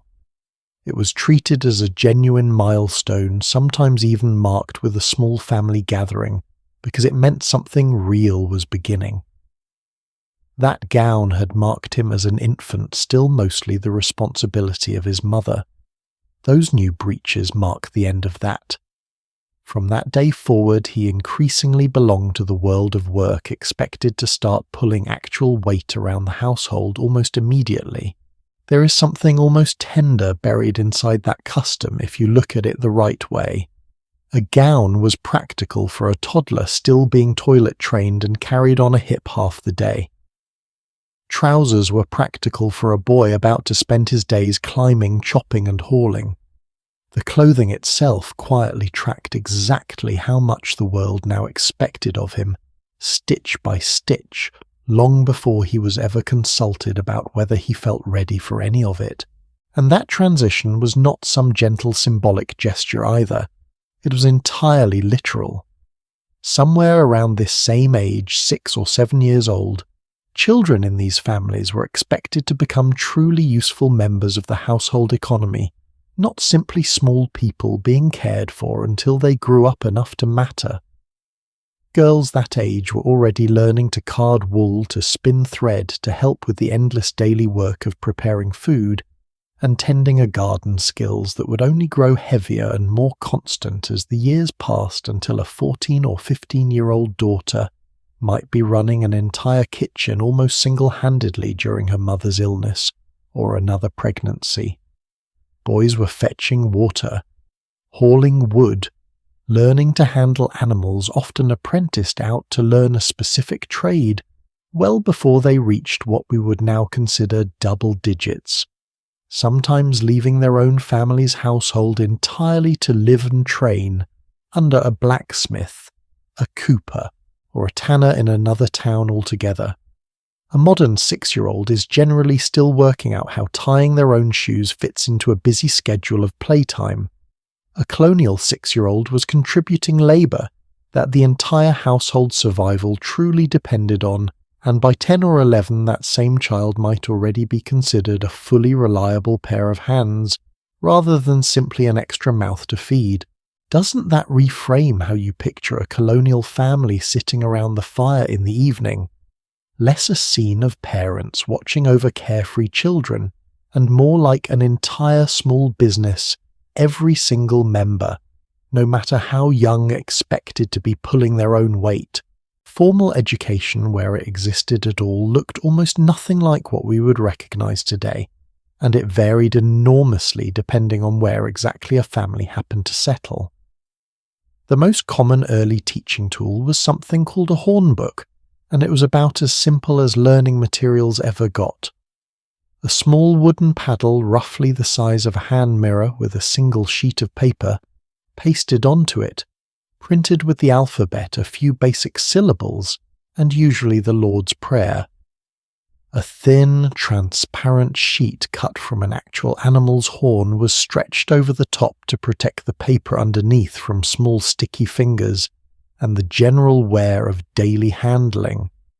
That one paddle endlessly reused endlessly, passed down between siblings and neighbours alike, was often the entire extent of a young child's formal reading instruction, sometimes the only book in any real sense a household owned at all. In many New England towns, girls and younger children who did receive any schooling at all often learned their letters at what people called a dame school, an informal little classroom run out of a local woman's own home, teaching basic reading in exchange for a small fee or sometimes simply a favour owed. It was rarely fancy. A dame school might be nothing more than a kitchen table, a hornbook passed between several children, and a patient older woman keeping order between her own household chores, teaching letters between stirring a pot and mending a stocking. The classroom itself indistinguishable from ordinary domestic life happening all around it. Here is a piece of this story that tends to truly surprise people, and it is worth sitting with for a moment. The whole reason literacy mattered so much to these particular colonists in the first place was almost entirely religious. Massachusetts actually passed a formal law in the middle of the 17th century requiring towns of a certain size to fund a school teacher, and the law's real official title, translated into plain modern English, essentially blamed illiteracy on the devil himself, warning that keeping people from reading scripture was one of Satan's favourite tricks for leading them astray. Reading was not taught primarily so a child could enjoy a good story or expand their mind for its own sake. It was taught so that child could grow up capable of reading the Bible directly without needing anyone else to interpret it for them. Practical education, the kind aimed at trades and farming, mattered too, but the spiritual motivation sat underneath almost every hornbook handed to a small child in this world. Not every colony approached any of this the same way either, and the difference tracked closely with something we've already talked about tonight. New England's tightly clustered towns made a shared schoolhouse, or at least a shared dame school, actually practical enough families clustered closely enough together to actually fill a room. Down in the Chesapeake, where plantations spread out along winding rivers, with real distance between one household and the next, gathering children together for any kind of shared lesson was often simply impractical. A wealthy planter's family might hire a private tutor to live on the property and teach the children directly. A poorer family scattered along that same riverbank often had no realistic access to any formal instruction at all, hornbook or otherwise, and learned only whatever their own parents happened to know and had time to pass along between chores, so a child's odds of learning to read in this world depended heavily on an accident of geography, the same quiet, unfair pattern we keep circling back to again and again tonight. Not talent, not effort, simply which patch of coastline their family happened to settle on, and how many other households happened to be living near enough by to make a shared lesson worth the walk. Not every child in the colonies had parents around to guide them through any of this, though, and that particular reality shaped an entire separate category of colonial childhood worth its own honest mention. Losing one or both parents was tragically common in this world, and when it happened, a child rarely simply stayed with whatever family member happened to be nearby. Local officials, following practices carried over directly from English law, would formally place orphan children into apprenticeships with other households, sometimes relatives, often complete strangers, under an arrangement that was part education, part labour, and part simple childcare, all bundled together under a system with very little room for a child's own preference in the matter. A court might review the arrangement on paper, checking that the receiving household was reasonably respectable, but the child themselves was rarely asked what they might have wanted instead. Their labour belonged to that new household until they came of age in exchange for room board and whatever trade or skill that family happened to practice. There is a particular number from this story that I keep coming back to because it quietly overturns almost everything you might assume about who actually survives a crisis. During that brutal first winter we spent time with earlier in this story, the season that claimed roughly half of everyone who had crossed that ocean together, children actually survived at a noticeably higher rate than the adults around them. Something nearly 3 out of every 4 children made it through, compared to barely more than 1 in 3 of the adults. Sit with that for a moment, because it runs against almost every instinct we have about who should be most vulnerable in a disaster. Part of the answer likely comes down to something achingly simple. Exhausted, starving parents were quietly rationing themselves in favour of their own children, handing over the larger share of whatever food remained even as their own strength failed. There is also a colder, more clinical piece of the explanation sitting alongside that tender one. Interestingly, researchers who studied the records afterward found that a child's chances of survival depended heavily on whether at least one parent made it through as well. If even a single parent survived that winter, every one of their children tended to survive alongside them. Children who had already lost both parents before spring arrived fared considerably worse, which tells you plainly enough that a child's own resilience only carried them so far without an adult fighting just as hard on their behalf. Either way, it is worth remembering the next time this particular story gets told as one of universal suffering. Some of the smallest people in that story turned out to be some of the most stubbornly resilient, provided somebody larger was still standing beside them. Play itself, the kind we would consider a completely normal, healthy part of any childhood today, often carried a faint whiff of suspicion in some of these households. Simple games certainly existed. Hoops rolled down a dirt path, tops spun, on a flat stone marbles traded and won between chores. But idleness time spent doing nothing productive at all was viewed by many Puritan families as an open invitation for exactly the kind of trouble a young unformed soul should be actively steered away from. A child caught daydreaming when there was wool to be carded or water to be fetched was not simply being a normal child. In the eyes of a strict household, they were flirting with a habit that could quietly curdle into something far more serious later in life. None of this is to say colonial childhood was gentle, though, because in most households it plainly was not. Discipline in this world tended to run firm often, physical, rooted in a genuine religious belief that children were born already carrying the weight of original sin, and that a firm guiding hand was not cruelty but simple necessity, the only reliable way to steer a young soul toward a decent godly life before bad habits could take root.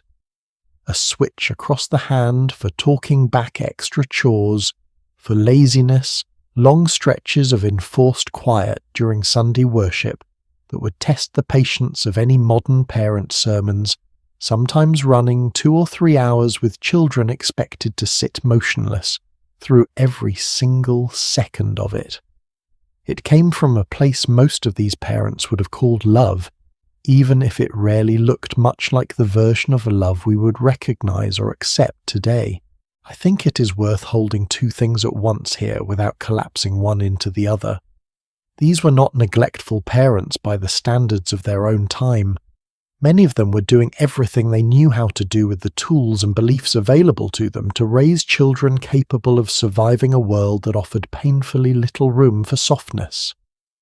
Judging them by a modern standard of gentle parenting they had no access to and no real reason yet to believe in seems a little too easy from where we're sitting tonight, warm and safe and centuries removed from the actual stakes they were weighing every single day, and still reading about it now tucked safely into a warm bed with none of those same daily threats hanging over you.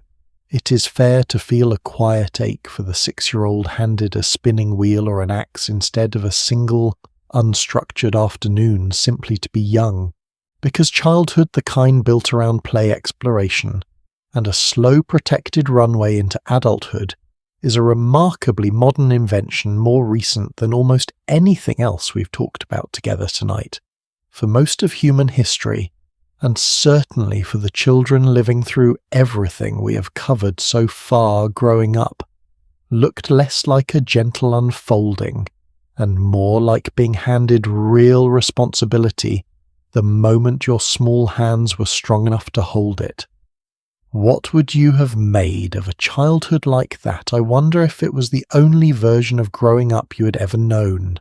And once those small hands grew old enough to break a rule rather than simply follow one, an entirely different, far less forgiving system was waiting to greet them, the very same system waiting for every adult in these colonies, two built not around correction inside a loving household, but around something far more public, far more theatrical, and in some cases considerably more brutal than any switch across the palm of a child's hand. A colonial community did not simply punish wrongdoing quietly behind closed doors. It put that punishment on full display right out in the open for the entire settlement to watch. There is a small, almost comic detail buried inside the history of colonial punishment that I have always found strangely satisfying, and it feels like the right place to start tonight. In one Massachusetts town, a carpenter was hired to build a brand new set of stocks for the public square. The wooden device meant to lock a wrongdoer's ankles in place for public display. He finished the job, submitted his bill, and the town council took one look at the price and decided he had charged them considerably more than the work was worth. Their solution was almost poetic. He became the very first person locked into the stocks he himself had just built, sentenced for overcharging the town that hired him. There is something almost too neat about that story, the kind of detail that sounds invented purely for its own irony. And yet it happened exactly that way. Recorded in the town's own records, a small dry joke sitting quietly inside centuries of otherwise grim colonial paperwork. Somewhere out there, a man spent an uncomfortable afternoon staring out at his own handiwork from an angle he had never once considered while building it. I like starting there because it tells you something true about the whole system before we even get into the darker parts of it. Colonial punishment was rarely about quietly removing a wrongdoer from society. It was about placing them directly in the middle of it, in full view of every neighbour, every friend, every person whose opinion actually mattered to them, and letting that public exposure do at least half the work. Nearly every town of any real size had some version of this setup sitting right in its most central, most visible spot, usually near the meeting house or the market, exactly where foot traffic would guarantee the largest possible audience. Stocks held a seated person's ankles, fixed in place low to the ground, uncomfortable rather than agonizing, reserved mostly for smaller offences. Drunkenness, gambling, missing Sunday worship without a good enough excuse. Simple vagrancy, the crime of essentially having nowhere else to be. A few hours locked into place sometimes with a sign hung around the offender's neck, spelling out exactly what they had done, was considered a perfectly reasonable response to fairly minor misbehaviour. Even here the law tried to draw some kind of line. Several colonies actually capped how long a person could legally be left sitting there, 3 or 4 hours in most places, though at least one colony allowed a full 6, which tells you plainly enough that even among people trying to be fair about it, opinions varied considerably on exactly how much public discomfort a stolen chicken or a missed church service actually deserved. There was another device reserved almost entirely for a very specific kind of offender, and it might be the strangest one in this entire story. A woman accused of gossiping too freely, scolding her husband too sharply, or simply talking more than a community felt was proper for her. Sex could in some places be forced into something called a brank, sometimes known, tellingly as a gossip's bridle. It was a heavy iron cage fitted directly over the head, with a flat metal tongue built into the front, sometimes fitted with small spikes, positioned to press down directly onto the wearer's actual tongue the moment she tried to speak. The entire device existed for exactly one purpose: to physically silence a woman the community had decided was talking too much. There is no gentler way to describe it than that. Notice for a moment what that particular device tells you about which behaviours this world considered dangerous enough to warrant physical punishment. A man's temper, a man's drinking, a man's harsh words toward his own household rarely earned him an iron cage clamped over his skull. A woman's voice raised too often or too sharply for someone else's comfort apparently did. It is worth sitting with how much of colonial punishment, once you actually look closely at who received which device for which offence, quietly mapped onto exactly whose behaviour the community felt most entitled to control in the first place. The pillory raised the stakes considerably. Instead of trapping the ankles, it locked a standing person's head, and both hands into place bent forward at an angle that made the whole posture look almost like a forced bend of respect toward the crowd gathered around them. This was reserved for offences the community considered truly serious forgery, perjury, blasphemy, repeated dishonesty of the kind that threatened the basic trust a small settlement needed to survive at all. And here is a detail that says something quietly telling about class in this world. Wealthier offenders, the so-called gentlemen of a settlement, were more likely to end up in the pillory rather than the stocks, even for offences that might otherwise have earned an ordinary labourer a simple turn in the lower device. Status, it turns out, followed a person even into their own public humiliation. Here is a question worth turning over in your mind for a moment. What does it say about a community when the crowd itself is not simply watching a punishment, but actively taking part in delivering it? Because that crowd rarely stood by quietly. Rotten eggs, spoiled vegetables, handfuls of mud and worse were considered a fairly standard part of the whole experience, thrown freely at whoever happened to be locked in place that particular afternoon. This was not considered disorderly behaviour on the crowd's part. It was in a strange way the entire point. Colonial justice depended heavily on ordinary neighbours actively participating in the punishment itself, turning private wrongdoing into a shared communal event that everyone present had a small hand in delivering. A child growing up in one of these towns would have watched this happen dozens of times before they were even old enough to fully understand what any of it meant, absorbing almost by osmosis exactly which behaviours earned this kind of treatment, and exactly how a good respectable neighbour was expected to react when they saw it happening to someone else. Some punishments went considerably further than a few hours of public discomfort and flying vegetables.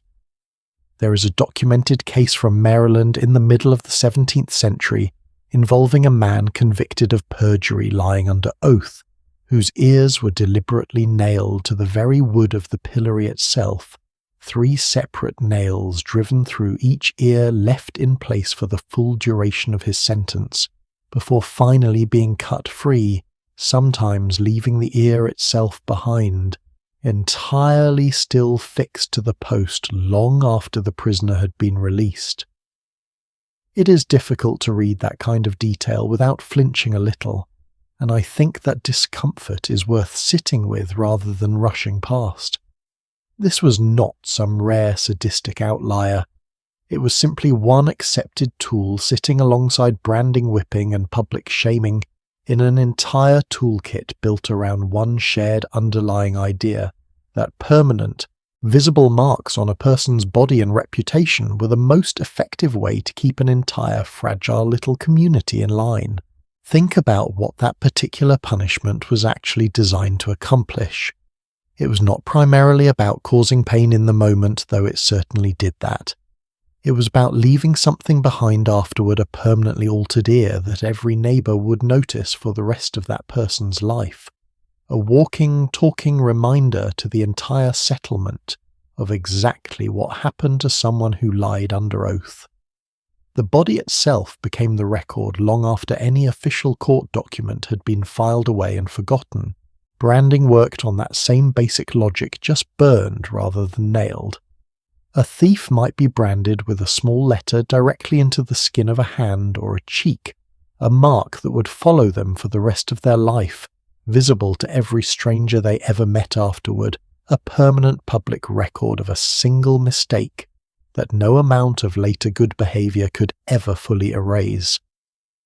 If that particular detail sounds oddly familiar, there is a reason for it. A certain famous piece of American literature took this exact historical practice and built an entire story around it, a woman forced to wear a single scarlet letter stitched onto her clothing as punishment for adultery visible to the entire town for as long as she lived among them. The novel is fiction. The underlying punishment it was drawing from was not.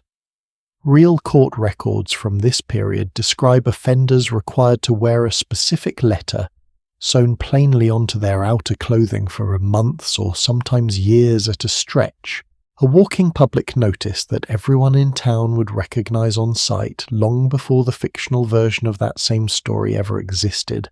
And that particular category of offense, sexual behavior outside of marriage, tended to fall disproportionately hard on women in ways that are worth naming honestly, rather than glossing over. A woman who gave birth to a child outside of marriage was in a great many colonial communities whipped publicly for it, her body bearing the visible consequence of a pregnancy that by definition had never been hers to create alone. The man involved faced consequences too, in many cases fines, sometimes his own turn at the whipping post. But the physical evidence of the situation walked around with the woman in a way it simply did not for him, and colonial law leaned hard into punishing exactly what could be seen and proven, rather than what might have actually been fair. A pregnancy could not be hidden or denied the way a man's involvement sometimes could, and the law, whether by design or simple convenience, tended to punish whoever the evidence happened to be standing nearest to. I want to sit with that for a moment rather than moving past it too quickly, because it says something about how this entire system actually worked underneath its language of righteousness.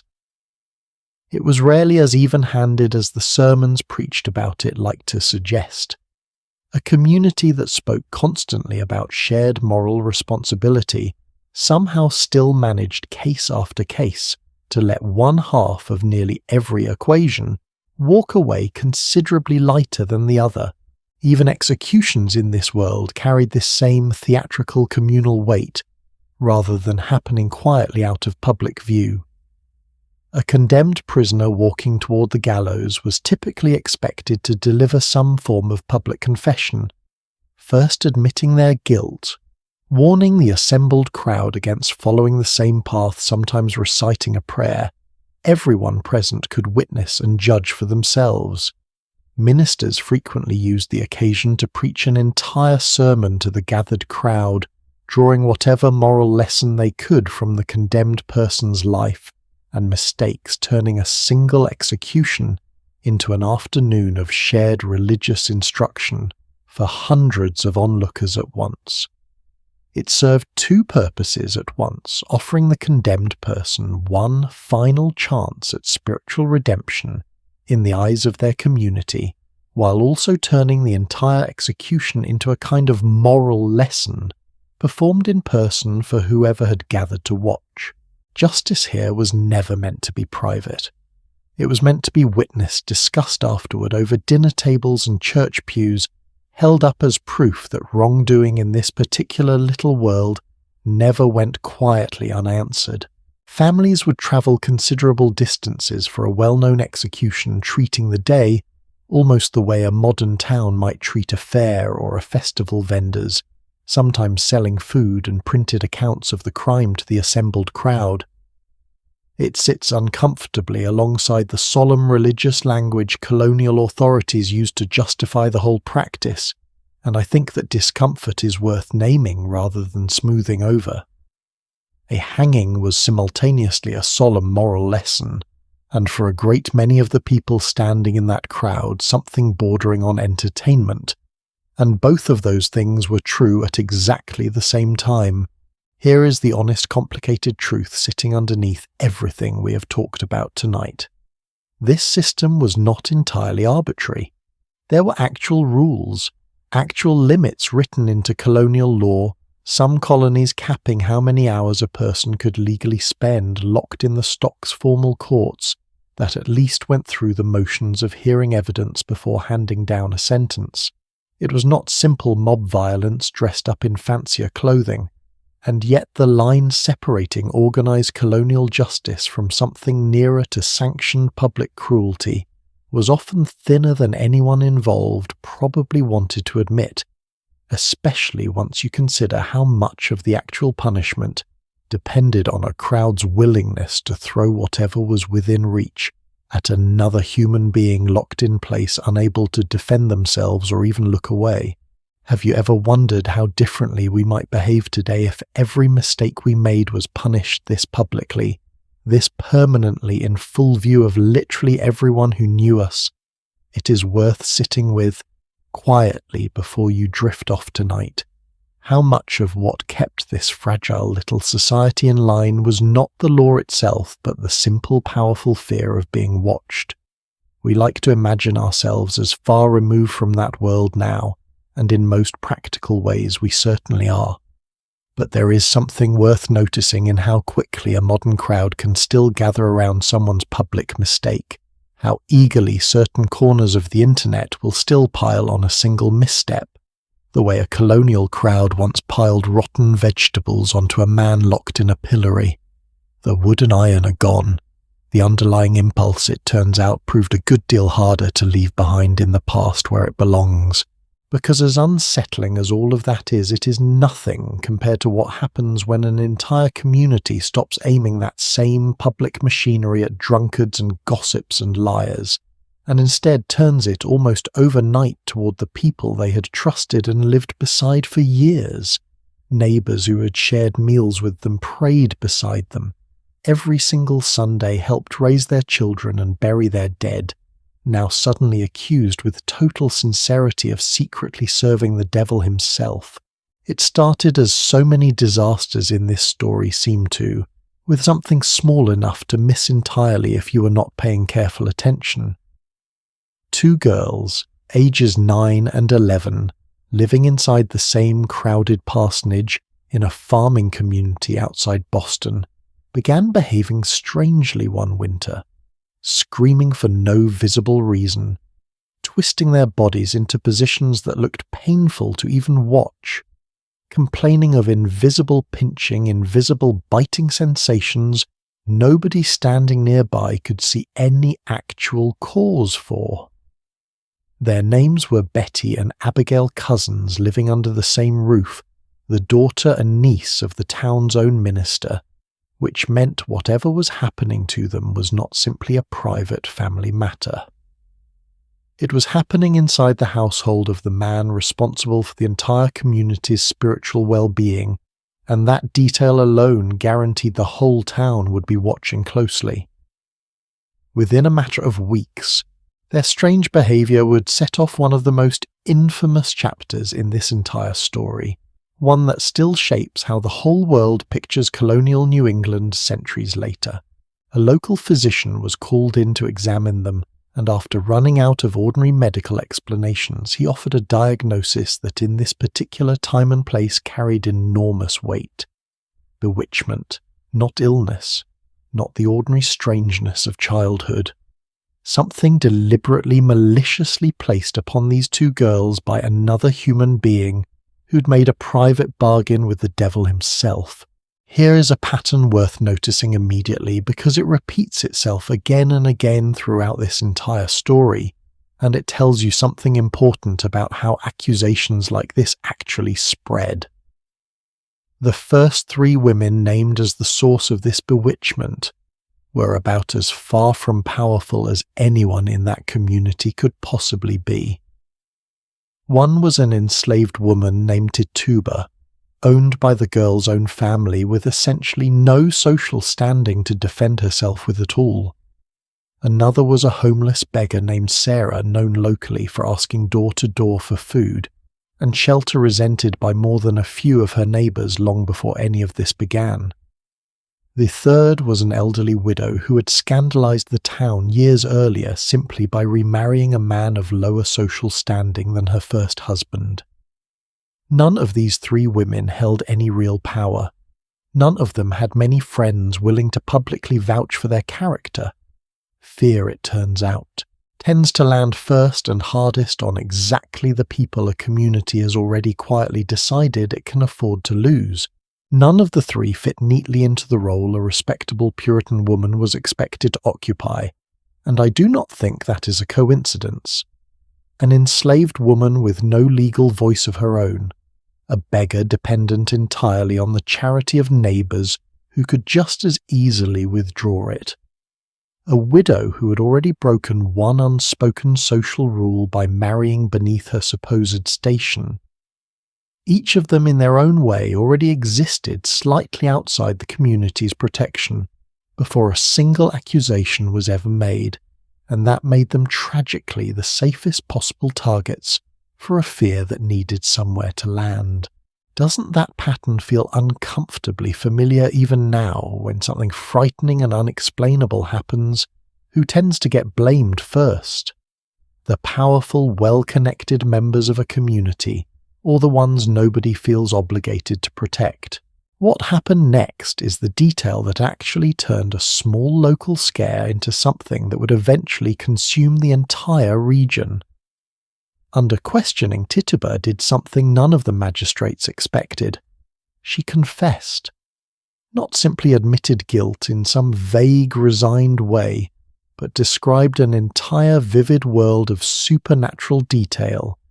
A tall man dressed in black animals that spoke with human voices, a book she claimed to have been pressured into signing, and most dangerously of all, an insistence that she was far from the only witch operating in the area.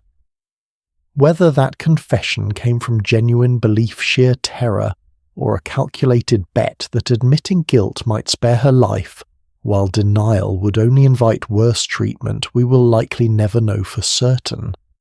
What we do know is the effect it had. Instead of closing the investigation, it blew the entire thing wide open, handing the community exactly what a growing panic needed: most confirmation that the threat was real and that it was spreading. There is something worth sitting with in that particular detail, painful as it is. If Tituba truly calculated that confession, rather than denial, offered her the better odds of survival, she was almost certainly right. Nearly every person eventually executed that year had maintained their innocence right up until the moment of their death. Almost every person who confessed, no matter how implausibly, no matter how clearly under duress, walked away alive. The court had built a system, whether intentionally or not, that rewarded exactly the wrong kind of honesty. I want to pause on something a little more procedural here because it matters enormously to how this entire tragedy was actually able to unfold the way it did. The court overseeing these cases made a decision that, looking back, all but guaranteed disaster. It allowed what was called spectral evidence testimony, describing dreams and visions in which the accused person's spirit, separate entirely from their physical body, appeared to torment the witness, while the accused themselves was demonstrably somewhere else entirely at the time. Think about the sheer impossibility of defending yourself against an accusation like that. Someone stands up in court and swears with total conviction that your invisible spirit visited them in the night and caused them harm. You were asleep in your own bed the entire time with witnesses who can confirm it. It makes no difference. There is no alibi capable of disproving a dream.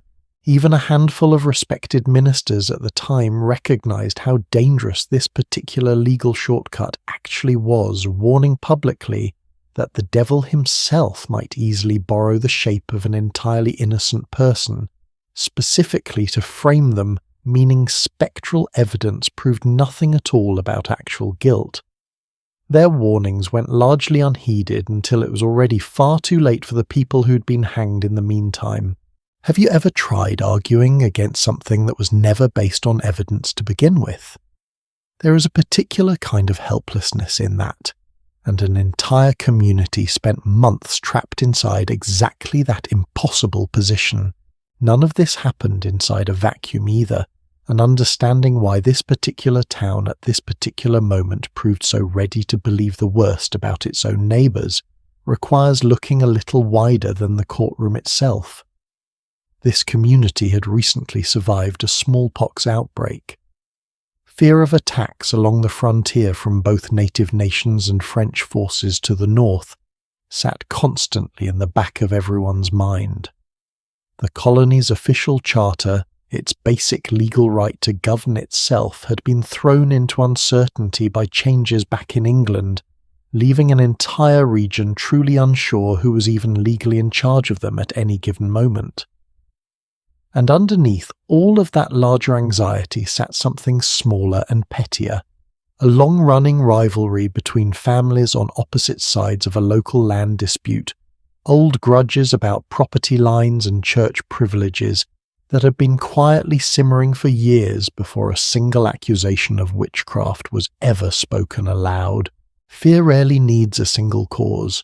It tends to gather up every available grievance sitting nearby and fold them all together into one convenient, terrifying explanation.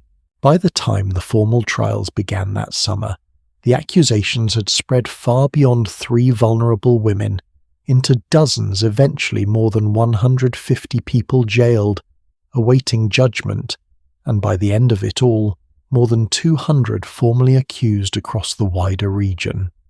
19 of them were hanged one by one over the course of that summer and early autumn, each execution carried out with the same public solemnity we already talked about a little while ago. A crowd gathered a minister present a final chance for confession that might have spared any one of them if only they had been willing to falsely admit to something they had never done. One case in particular has stayed lodged in public memory more than perhaps any other from that summer. An elderly farmer named Giles Corey, well into his 70s, accused alongside his own wife, refused to enter any plea at all, when brought before the court neither guilty nor innocent, understanding correctly that either answer would only feed the machine further. A guilty plea meant certain execution.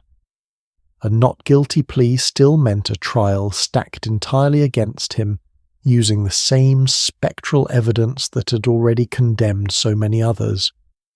Refusing to plead at all was his one remaining act of control over a process that had already taken nearly everything else from him.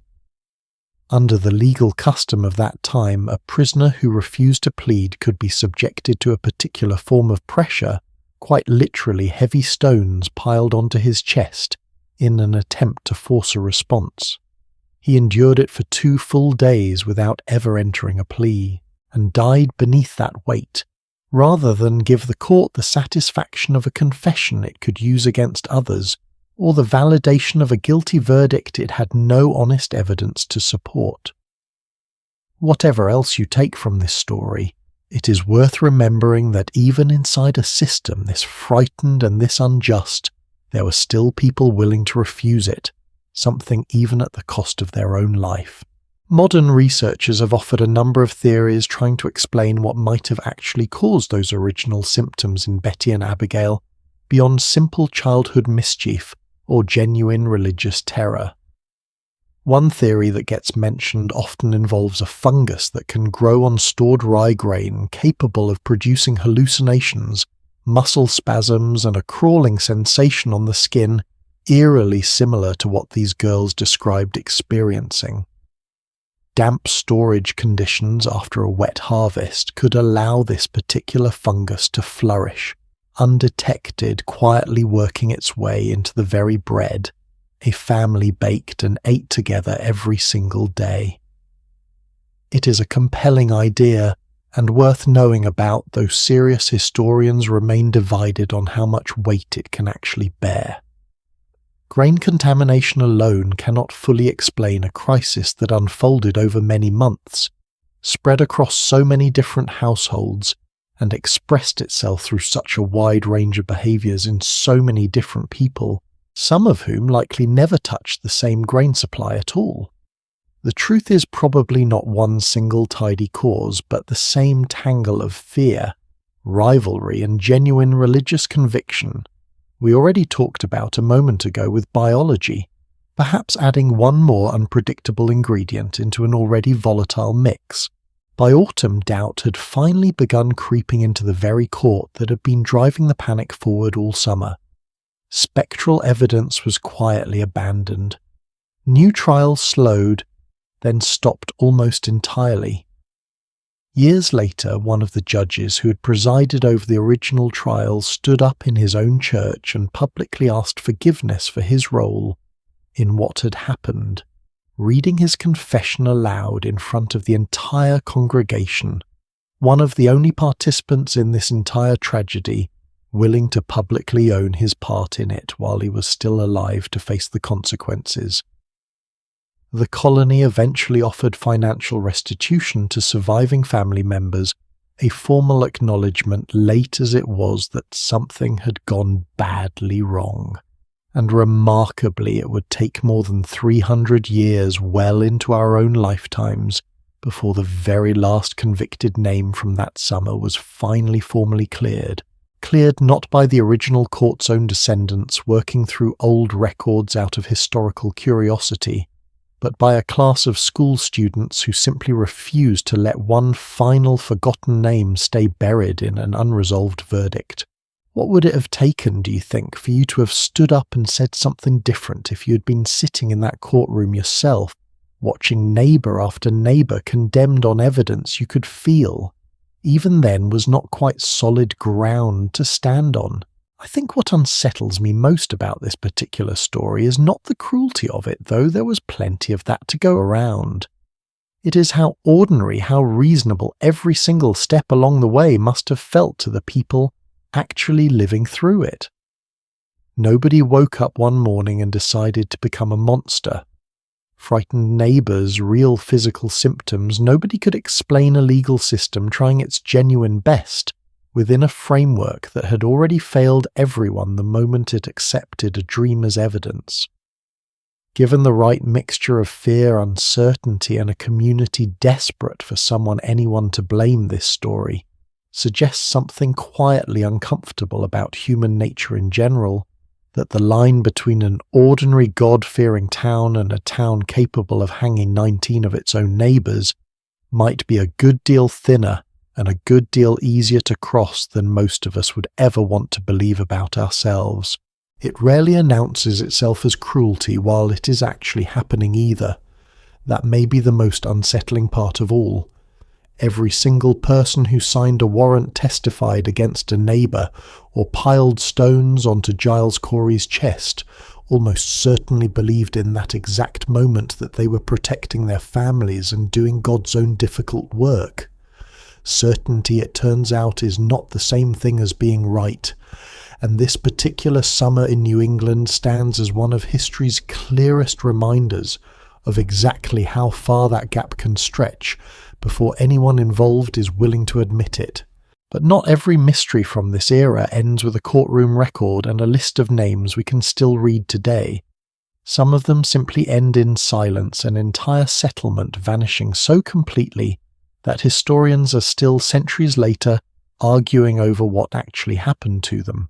There is a single carved word sitting at the center of one of the strangest unsolved mysteries in early American history, and the man who found it spent the rest of his life never fully recovering from what it meant. He had crossed an ocean expecting to find his own daughter, his own infant granddaughter, and roughly 100 people he had personally led to this new world. Instead, he found nothing at all. No bodies, no blood, no burned wreckage suggesting a battle, just silence, an abandoned patch of cleared ground, and that single word carved carefully into a wooden post, as though someone had taken the time to leave him a message rather than simply vanish by accident. His name was John White, and what happened to him in the summer of 1590 remains one of the strangest unsolved mysteries in this entire story, one that has nothing to do with hunger or disease or public trials, and everything to do with a question we still cannot fully answer today. Here is something worth correcting before we go any further, because it tends to surprise people every single time. We've spent a great deal of time tonight talking about a certain famous struggling fort, as though it were the very beginning of English colonization in America. It was not. 2 full decades earlier, before a single log of that fort had ever been cut, a much smaller, much less remembered attempt had already taken place further south on a low marshy island off the coast of what is now North Carolina. 115 men, women and children sailed there in 1587 under the leadership of a governor named John White, hoping to build something permanent in a location previous English expeditions had already tried and failed to hold the second attempt on that exact same stretch of coastline after an earlier all-male scouting group had returned home in defeat only a year before, driven off partly by dwindling supplies and partly by relations with nearby native communities that had soured badly after earlier English visitors mishandled a dispute over a stolen silver cup of all things, and answered it by burning an entire native village to the ground in retaliation. White's colony, this second attempt, was meant to be different. Families this time, not soldiers. Women and children included specifically, because a colony built around households rather than armed men alone seemed far more likely to actually take root and last. Among that group was White's own daughter, pregnant during the crossing, and shortly after they landed she gave birth to a baby girl. That child became the very first English person ever born on this continent, and her birth was treated understandably as a small miracle amid an otherwise uncertain beginning. White himself doting grandfather that he apparently was recorded the exact date in his own writing, a rare moment of genuine warmth tucked inside an account that would soon turn considerably darker. Her name, if you've never heard it before, quietly became attached to a river, a county and a small town along that same coastline. Centuries later, a strange kind of permanence for a child whose own fate we still cannot confirm today. Within weeks of that birth, the colony's supplies were already running low, and the settlers made an urgent request of their governor. Someone needed to sail back to England for more provisions, and given his authority and his personal investment in the colony's survival, that responsibility fell to White himself. He agreed reluctantly, leaving behind his own daughter, his newborn granddaughter, and everyone else who had crossed that ocean with him, fully expecting to return within a matter of months. Doesn't that already sound like the setup for something no parent or grandparent would ever willingly choose if they had any real idea what was coming next? What actually happened next had nothing to do with the colony itself, and everything to do with events playing out an entire ocean away. England found itself suddenly and desperately at war, facing a massive Spanish naval invasion force, bearing down on its own coastline, an armada large enough that the entire fate of the English crown seemed to hang on stopping it. Every available ship in the country, including the very vessels White had been counting on to carry him back across the Atlantic, was seized for the war effort instead, and no private citizen, no matter how desperate his personal circumstances was going to be, granted an exception while the nation itself feared invasion. For 3 long years, White found himself stranded in England, watching helplessly as month after month slipped by, completely unable to secure passage back to the family and the colony he had left behind, hoping desperately that whatever supplies remained on that island would somehow be enough to hold everyone over until he could finally return. Imagine sitting through that kind of waiting, checking the docks for any ship willing to make the crossing year after year, while a war you had no personal stake in kept your own family permanently out of reach. When he finally did make it back in the summer of 1590, arriving on his own granddaughter's 3rd birthday by pure coincidence, he found the settlement completely empty. The houses had not been burned. They had been carefully taken apart instead, the timber removed in an orderly fashion that suggested a planned departure rather than a panicked one, boards and posts pulled down deliberately rather than left to rot or collapse where they stood. There were no graves, no scattered bones, no broken weapons or signs of a struggle anywhere on the island. Whatever had happened to these 100 and more people, it did not look on the surface at least like violence. White himself later wrote about walking through the abandoned settlement, noting the careful, methodical way it had clearly been dismantled, a detail that struck him at the time as strange, and has struck nearly everyone who has studied the case ever since. The only real clue White found was carved into a wooden post at the entrance to what had been the settlement.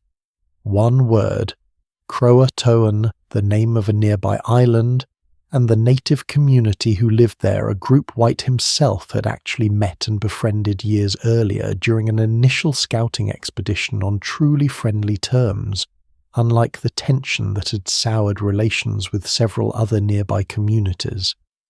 Nearby on a tree someone had carved the shorter fragment, simply the letters C-R-O, perhaps an unfinished attempt at the same word or perhaps a separate deliberate marker, meant to point the same direction from a slightly different angle. Here is a detail that almost never makes it into the popular version of this story, and it completely changes how you should read that carving. Before White had ever left for England, he had given the colonists specific instructions in case they needed to relocate while he was away. Carve the name of wherever they had gone, and if they had been forced to leave under attack or genuine distress, carve a cross alongside it, a simple, prearranged distress signal any returning Englishman would immediately understand. There was no cross carved anywhere on that post. Sit with that for a moment, because it reframes this entire mystery in a way most retellings completely skip past. By White's own prearranged system, the absence of that cross meant the colonists had left willingly under their own control, likely relocating to stay nearer to allies they already knew and trusted. This was not necessarily evidence of a massacre or a disaster at all. It may well have been evidence of a plan actually working exactly as intended, a group of frightened, dwindling settlers making a calculated, sensible decision to move somewhere safer and leaving behind exactly the kind of careful message a level-headed community would leave for a governor they still expected to return. It is worth asking yourself, honestly, given everything you now know about how badly other colonies in this story struggled to survive, whether abandoning a marshy, indefensible island for a stronger alliance with people who already knew how to live off that land was not in fact the single smartest decision anyone in this entire story ever made. So why, you might reasonably ask, did White not simply sail the short distance to Croatoan Island himself and find them? He tried. This is in some ways the most quietly devastating part of the entire story. White and his crew prepared to sail toward Croatoan almost immediately after finding that carved message, fully intending to follow the very trail the colonists had apparently left for exactly this purpose. A violent storm struck before they could make the crossing, damaging their ship's anchor cables so severely that continuing the search became truly too dangerous to attempt. With the hurricane season worsening and his crew unwilling to risk the ships any further, White was forced to abandon the search and sail back to England, still not knowing with any real certainty what had become of his own family. He would never set foot in the colony again, and he would die years later in England, still without answers. I find something almost unbearable in that detail specifically. Not that the colonists disappeared, that the answer may well have been sitting less than 50 miles away on an island White had already visited before separated from him by nothing more than a single dangerous storm and a ship too damaged to risk the crossing. For centuries afterward, the mystery simply sat there unresolved, filling in the gap with every theory imaginable: disease, starvation, massacre, even outright supernatural explanations for people uncomfortable with an ending, this quiet and this open-ended. Decades later, other English explorers travelling through that same region reported something curious, encountering native communities where certain individuals had grey eyes and other features that looked distinctly European, along with a handful of words in their spoken language that sounded suspiciously similar to English. Take that particular detail with a healthy pinch of caution. It comes down to us through second-hand travellers' accounts, rather than careful documentation, exactly the kind of story that tends to grow more dramatic with each retelling. But it lines up naturally enough with the quieter, more grounded theory that these colonists never actually vanished at all, simply blended generation by generation into a community that had already shown them nothing but goodwill. Modern archaeology has slowly been building a more grounded picture, though. Excavations on Hatteras Island, the same stretch of coastline the Croatoan people called home, have uncovered English artefacts mixed in among native settlements, dating to roughly the right period, exactly the kind of evidence you would expect if a group of English colonists had truly integrated into that community, rather than vanishing without a trace. As recently as last year, archaeologists working that same site uncovered small flakes of hammered iron waste material, specifically produced during blacksmithing. A skill the Croatoan themselves are not known to have practiced independently at the time. One historian involved in studying the discovery pointed out that it fits neatly with the most widely accepted theory among researchers today, that the colonists relocated to Croatoan territory and were gradually absorbed into that community rather than meeting some sudden violent end. It is a small, unglamorous little clue, hardly the stuff of a dramatic television reveal, and it might be one of the strongest pieces of physical evidence yet that at least some of these missing English settlers built new lives entirely folded quietly into a community that had never asked them to disappear in secrecy or shame. There is something worth noticing in how differently this particular colonial disaster has settled into public memory, especially compared to almost everything else we've talked about tonight. A fort full of people slowly starving to death, eating their own horses, and eventually worse, is horrifying in a way that is at least fully knowable. We have letters, we have names, we have a body count. This story offers none of that closure. No confirmed deaths, no survivors' accounts, just an empty clearing, 2 carved words and more than 4 centuries of educated guessing. Why do you think a mystery like this one tends to haunt people even more than a fully documented tragedy? I have wondered about that myself more than once. Perhaps it is simply human nature that our minds find it harder to rest with a story that refuses to hand us a proper ending compared to one that, at least painful as it is, tells us exactly how it concluded. A tragedy with a clear ending can eventually be mourned and set down. A tragedy with no ending at all just keeps quietly asking to be picked back up generation after generation by anyone willing to look a little more carefully at the evidence. Whatever actually happened to those settlers, I find myself hoping the quieter, gentler theory turns out to be the true one. Not tragedy swallowed up in silence, but an entire small English colony choosing deliberately and without panic to walk toward the one group of neighbours on that coastline who had actually shown them kindness, leaving behind nothing but 2 carved words as a small patient message for a grandfather, who arrived through no fault of his own, just a little too late to follow it home. Not every encounter between English settlers and the people who already called this coastline home ended this quietly, though, or left this much room for a hopeful reading. What began in more than one corner of this story as genuine friendship and mutual survival did not always stay that way as the decades wore on, and the English kept arriving in ever greater numbers, hungry for more land than any single peaceful arrangement could comfortably provide. Some of these relationships collapsed so loudly and so violently that there was no mystery left standing at the end of it at all, only a body count nobody could argue about, and a peace that had once looked unbreakable, burned down to almost nothing. 40 years. That is roughly how long the peace we talked about earlier actually managed to hold the one sealed with a shared harvest meal between English settlers and their Wampanoag neighbours. It did not collapse the following year or even the following decade. An entire generation grew up on both sides believing that peaceful coexistence was simply how things worked along this particular stretch of coastline. Children who had never known anything but that arrangement grew into adults married, raised their own children inside it. That number is worth sitting with before we talk about how it ended, because this is not a story about a friendship that soured overnight.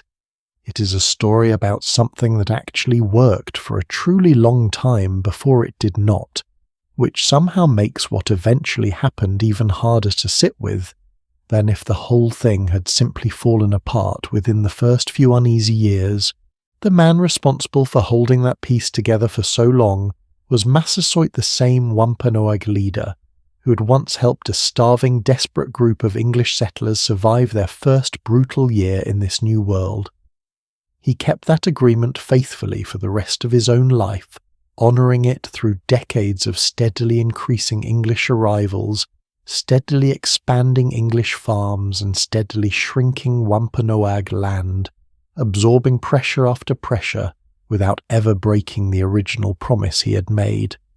He buried children of his own during those decades, negotiated dispute after dispute with English magistrates, who increasingly treated him as a subordinate rather than an equal partner, and still somehow never gave the order that would have ended the peace on his own terms while he still held the authority to do so.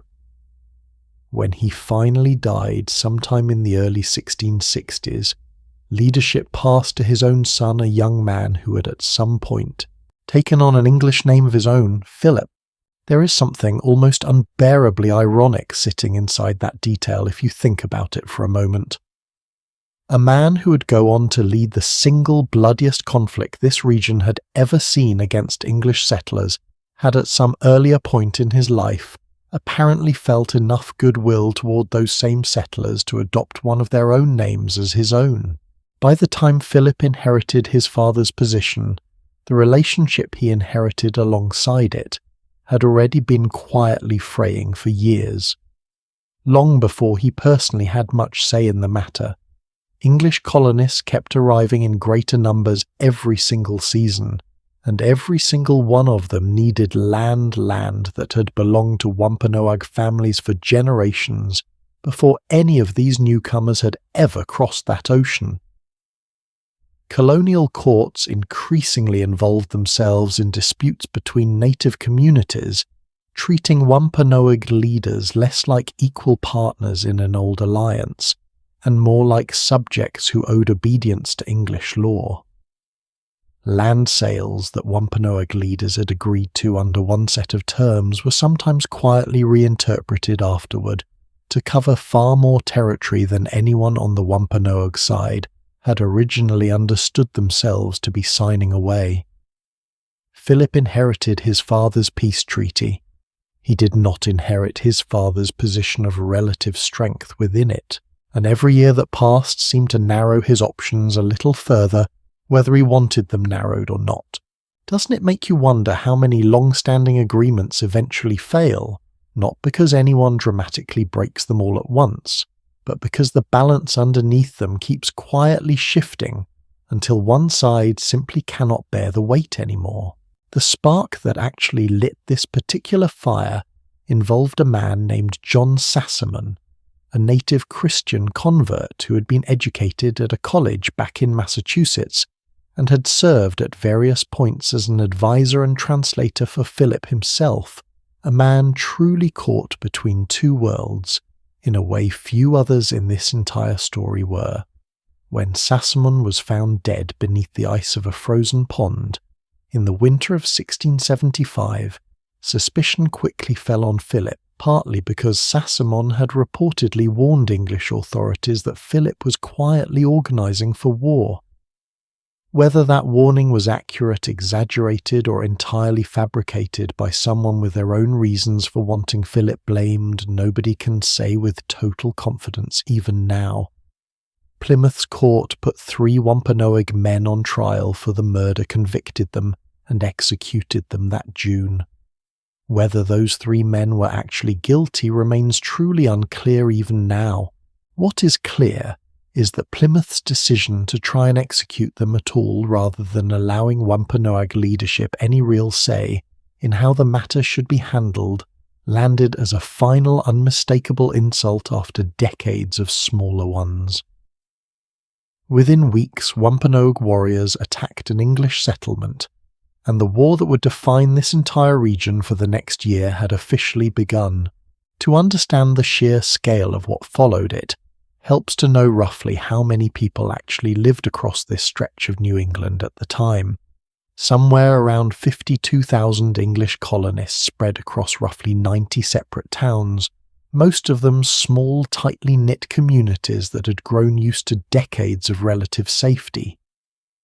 Within little more than a year, well over half of those 90 towns would be attacked, burned or damaged badly enough to be abandoned entirely, an outcome that would have seemed almost unthinkable to anyone living through the peaceful decades that came before it.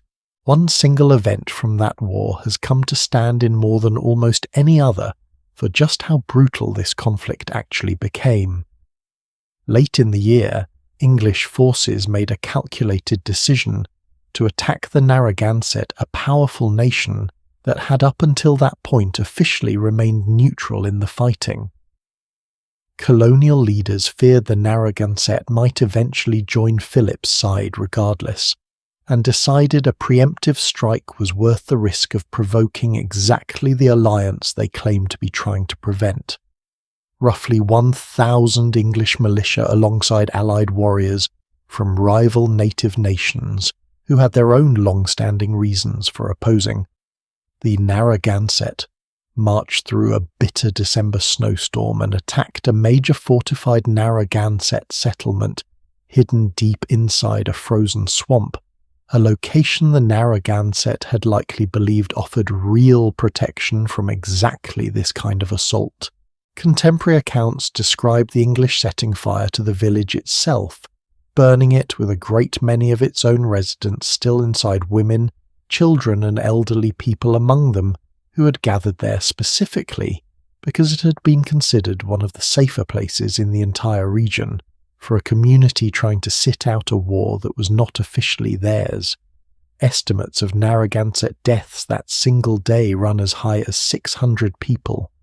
the neutral nation that colonial leaders had feared might eventually join the war against them, did in fact join immediately afterward, radicalized by an attack that had been justified in large part by the fear of exactly that outcome.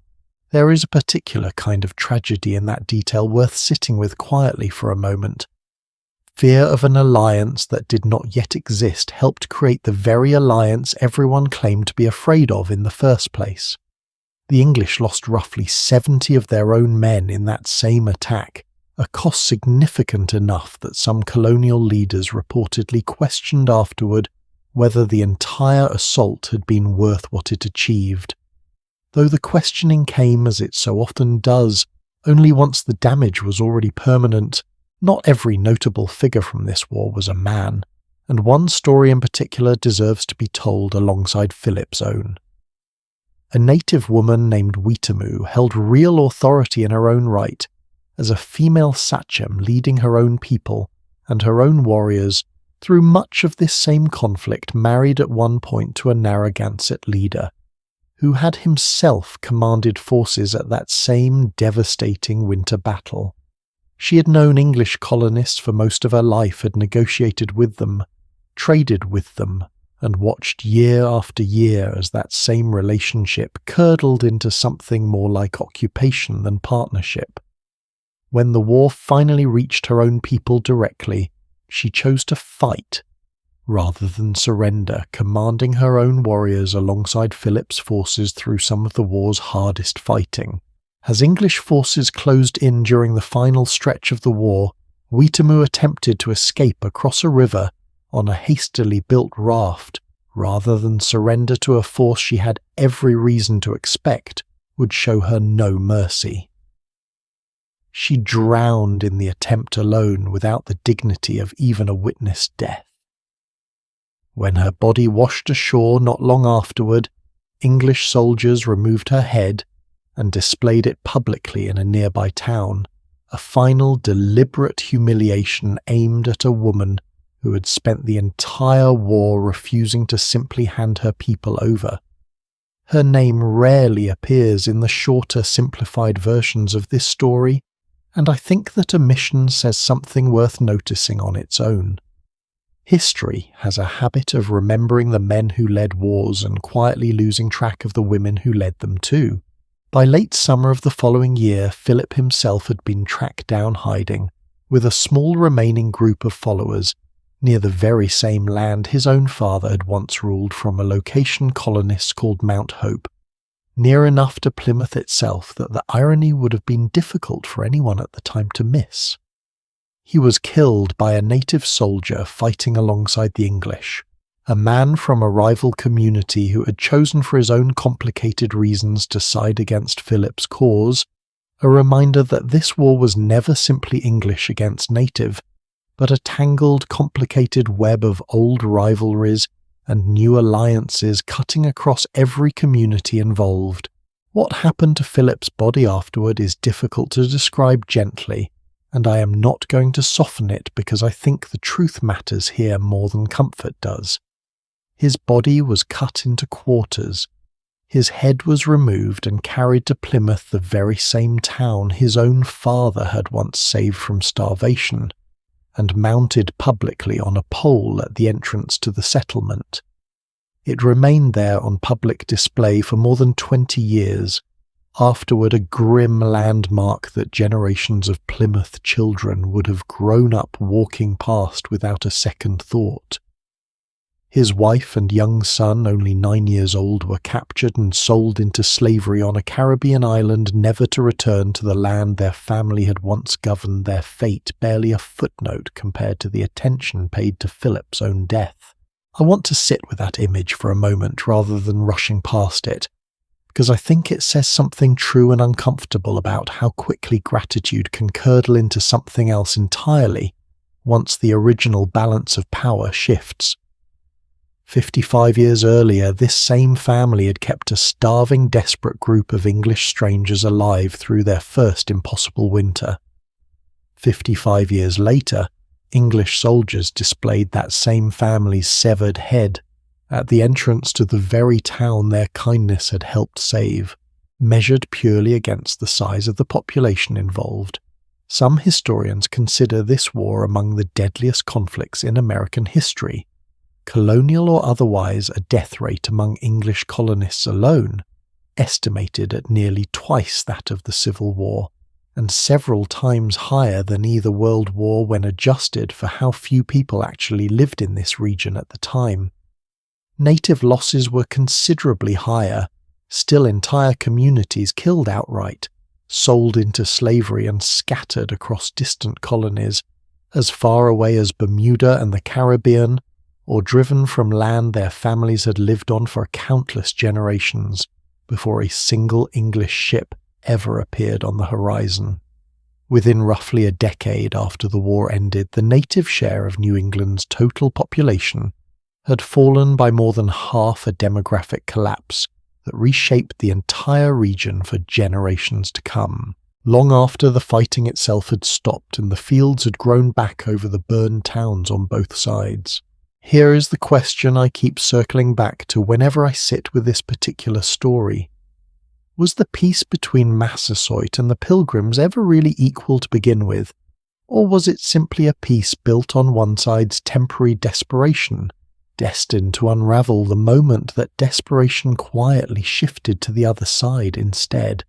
I do not think there is a comfortable answer to that question, and I'm not sure there is supposed to be one. Massasoit's kindness toward those starving strangers was real. The peace that followed was real too, and it held for far longer than most alliances of convenience ever managed to. But real kindness and real peace, this story suggests, are not always enough to survive a fundamental shift in who actually holds the power in a relationship, no matter how honestly that relationship may have started. Do you think a peace like that one, built in a moment of desperate need on one side, could have ever truly lasted once that need disappeared? I am honestly not certain it could have, and that uncertainty is a large part of why this particular story has stayed with me longer than almost any other one we have covered together tonight. And that uncomfortable question, more than almost anything else we have covered together tonight, brings us right up against the real complicated ending of this entire story, the parts of it that do not resolve into a tidy lesson, but simply ask you to sit with everything you now know and decide for yourself what any of it actually adds up to. Somewhere in England, years after that terrible winter had ended, an older man sat down with a pen and a blank page and tried one more time to explain himself. George Percy, the same young nobleman who once walked among his starving people with a small lantern, never fully put that season behind him. He returned to Virginia more than once in the years that followed, served as a leader, there again crossed back to England again, and eventually well into his own later life, wrote down his account of that winter in careful, deliberate detail, not simply to record it for history, but to defend his own choices during it, as though some part of him was still standing in that fort, still trying to convince someone, perhaps even himself, that he had done the best any man could have done with what little he had. He titled it with a kind of restraint that only makes the content underneath it feel heavier, A True Relation, as if the plain, unadorned facts alone might finally settle something that had never quite settled in his own mind. He never fully left that night. Some nights, it turns out, do not let go of the people who survived them, no matter how many years or how many miles come afterward. I wanted to bring you back to him before we close things out tonight because I think his story quietly holds the entire evening together. A frightened, ordinary man thrown into an impossible situation, who kept going imperfectly painfully one more day at a time, and then spent the rest of his life carrying it with him, still writing about it decades later, still trying to make sense of choices made in the worst circumstances a person could reasonably be asked to navigate. He was not a hero in any grand cinematic sense. He made mistakes. People under his watch died in ways that likely haunted him precisely because he could not honestly say every single one of them had been unavoidable. And still he kept the fort standing long enough for help to arrive, which is its own quiet, unglamorous form of courage, the kind that rarely gets a statue but arguably deserves one every bit as much as the dramatic kind does. That is not so different from nearly everyone else we've met together tonight. Think back for a moment to everywhere this particular journey has actually taken us. We started inside a fort where 500 people became 60 in the span of one brutal season, near enough to that number that a single week's difference in when a rescue fleet arrived might have erased the entire colony before it ever had the chance to become anything larger. Then we pulled back far enough to understand that the true causes sat months earlier, in a swampy patch of ground chosen for all the wrong reasons in a drought nobody could have predicted in a company back in England more interested in profit than in the people actually risking their lives to generate it. Hunger, it turned out, was never really the beginning of that particular story. It was simply where all the smaller, quieter mistakes finally arrived to collect what they were owed.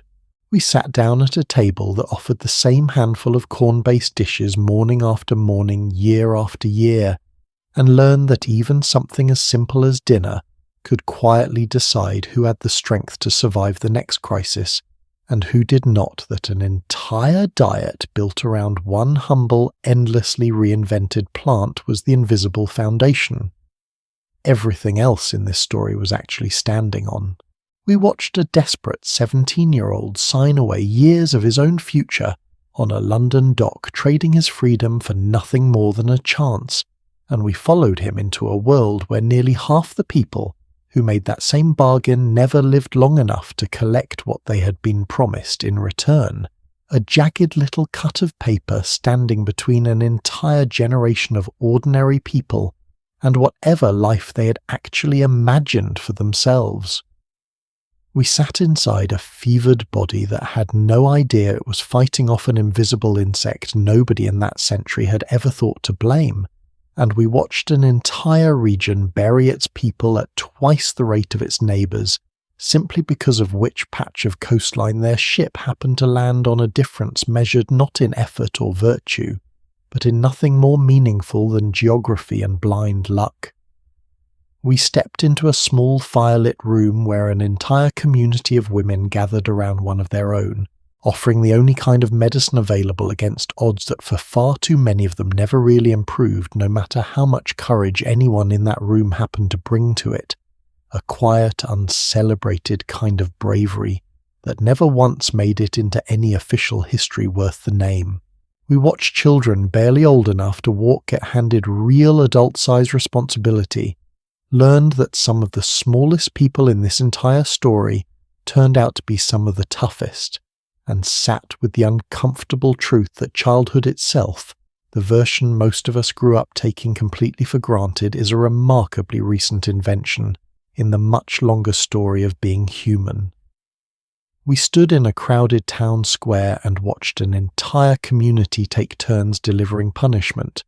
Together, a carpenter locked into the very stocks he built with his own hands, a woman silenced by an iron cage for the simple crime of talking too freely, learning just how thin the line has always been between organised justice and something considerably less noble hiding underneath it.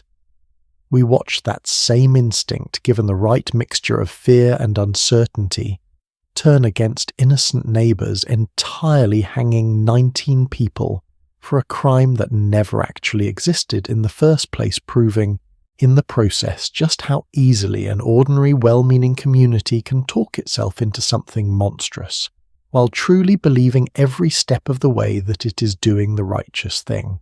We stood on an empty, silent stretch of coastline where an entire colony seemed to simply walk into the trees and vanish, choosing perhaps a gentler ending than the one history usually hands out, a grandfather arriving just a little too late to follow the message his own family had carefully left behind for him, and we watched a peace that had truly worked for nearly 40 years collapse into one of the deadliest conflicts this continent had ever seen, a son inheriting a fragile alliance. his own father had spent an entire lifetime protecting, unable to hold it together. Once the balance underneath it had shifted too far in one direction, a debt of old kindness that history in the end simply refused to honour. That is a lot of darkness to carry through in one sitting, and I want to acknowledge that honestly before we close things out. But here is the thing I keep coming back to, turning it over in my mind long after each of these stories was finished being told. Almost none of the people in tonight's story survived because they were exceptionally strong, or exceptionally clever, or somehow built differently than the rest of us. They survived when they did survive because someone else was standing beside them. A mother splitting her own ration in half for a starving child. A neighbour who taught a stranger how to grow corn using nothing but a dead fish and patient instruction. A midwife who had learned her craft the only way anyone could back then, by simply showing up again and again for every single woman who needed her. A judge who eventually stood up in his own church and admitted out loud that he had been wrong at real cost to his own reputation simply because it needed saying. Look back across every single story we walk through together tonight, and you will notice the same quiet pattern hiding underneath nearly all of them. Nobody in this entire evening survived entirely on their own. Percy needed the men still willing to follow his orders even as everything fell apart around them. The indentured servant needed whichever fellow servants shared what little food they had left. The mother in that firelit room needed every single woman who showed up to hold her hand through the night. Even Massasoit's peace, as fragile as it eventually proved, needed decades of ordinary people on both sides, choosing day after day not to be the one who broke it first. Survival in this story was never really an individual sport. It was again and again a community sport played by people who mostly never expected to be remembered for it at all. So here is the question I asked you in a slightly different shape right at the very beginning of tonight's journey. Would you have survived a single day inside any of this? Honestly, I am not sure any of us can really answer that, with confidence sitting here now warm, fed and safe in a way that would have seemed like pure fantasy to nearly everyone we've talked about tonight. We like to imagine ourselves as the resourceful one, the survivor, the person who would have figured it out where others failed. Most of us, if we're being completely honest, have no real idea what we're actually capable of until circumstances force the question, and I suspect that is exactly as true for you and me as it was for every single person whose story we walk through tonight. Maybe that uncertainty is actually the point. Maybe the honest answer is that you would have survived exactly as well as the people around you allowed you to, no better and no worse, which puts an entirely different kind of weight on how we treat the people around us right now tonight, in circumstances immeasurably kinder than anything this story ever offered. There is a strange kind of comfort hiding inside that thought, if you let it settle for a moment. It means survival was never really a test of individual worth, a grim sorting of the deserving from the undeserving. It means the people who did not make it through this story were not failures, and the people who did were not simply better or stronger than everyone else. They were almost without exception the ones lucky enough to have someone else refuse to let go of them right up until the moment it counted most. Every small comfort surrounding you as you listen to this, the roof over your head that does not depend on a lucky harvest, the food in your kitchen that will not spoil before tomorrow, the medicines sitting in your own cabinet that would have seemed like pure sorcery to a colonial doctor, armed with nothing but a blade and a mistaken theory about 4 mysterious fluids. All of it was paid for slowly and often painfully by people exactly like the ones we spent tonight with. The clean water running from your tap on demand alone would have solved half the tragedies we talked about earlier this evening.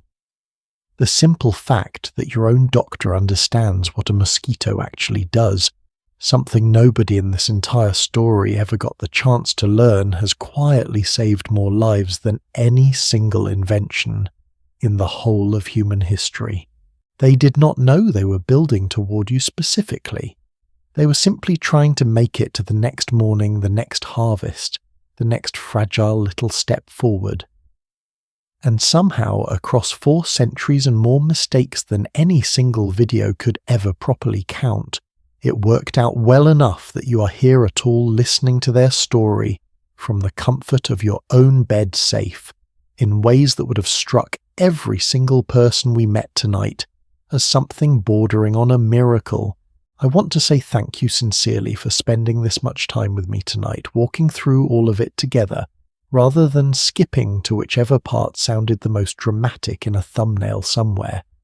Stories like these deserve to be sat with, slowly the same unhurried way the people living through them had no choice but to move through their own lives one uncertain day at a time. It is not lost on me that you gave up part of your own evening, part of your own rest, to sit with people who have been gone for 400 years, and I do not take that kind of attention for granted, not for a single moment. Before you drift off tonight, I would truly love to know, if you feel like leaving a comment before you close your eyes, how many days you honestly think you would have lasted in any of this. Be kind to yourself with the answer. None of us are quite as tough as we like to imagine, and none of these people started out any tougher than you are right now either. They simply had no choice but to find out one impossible morning at a time, and most of them in the end surprised even themselves. There are more nights like this one waiting for us. More small overlooked corners of history worth pulling back into the light together. Quieter stories that never made it into any classroom textbook, but deserve to be remembered every bit as much as the famous ones do. I would love nothing more than to have you here again the next time one of these stories is ready to be told, curled up somewhere warm, ready to meet a new set of names, a new set of impossible choices, and a new small piece of the past worth carrying with you into sleep. Until then, rest well. You have earned it tonight in every ordinary comfort surrounding you right now that would have felt like an impossible luxury to absolutely everyone we walked beside this evening. Sleep easy, and I will see you again soon for the next story.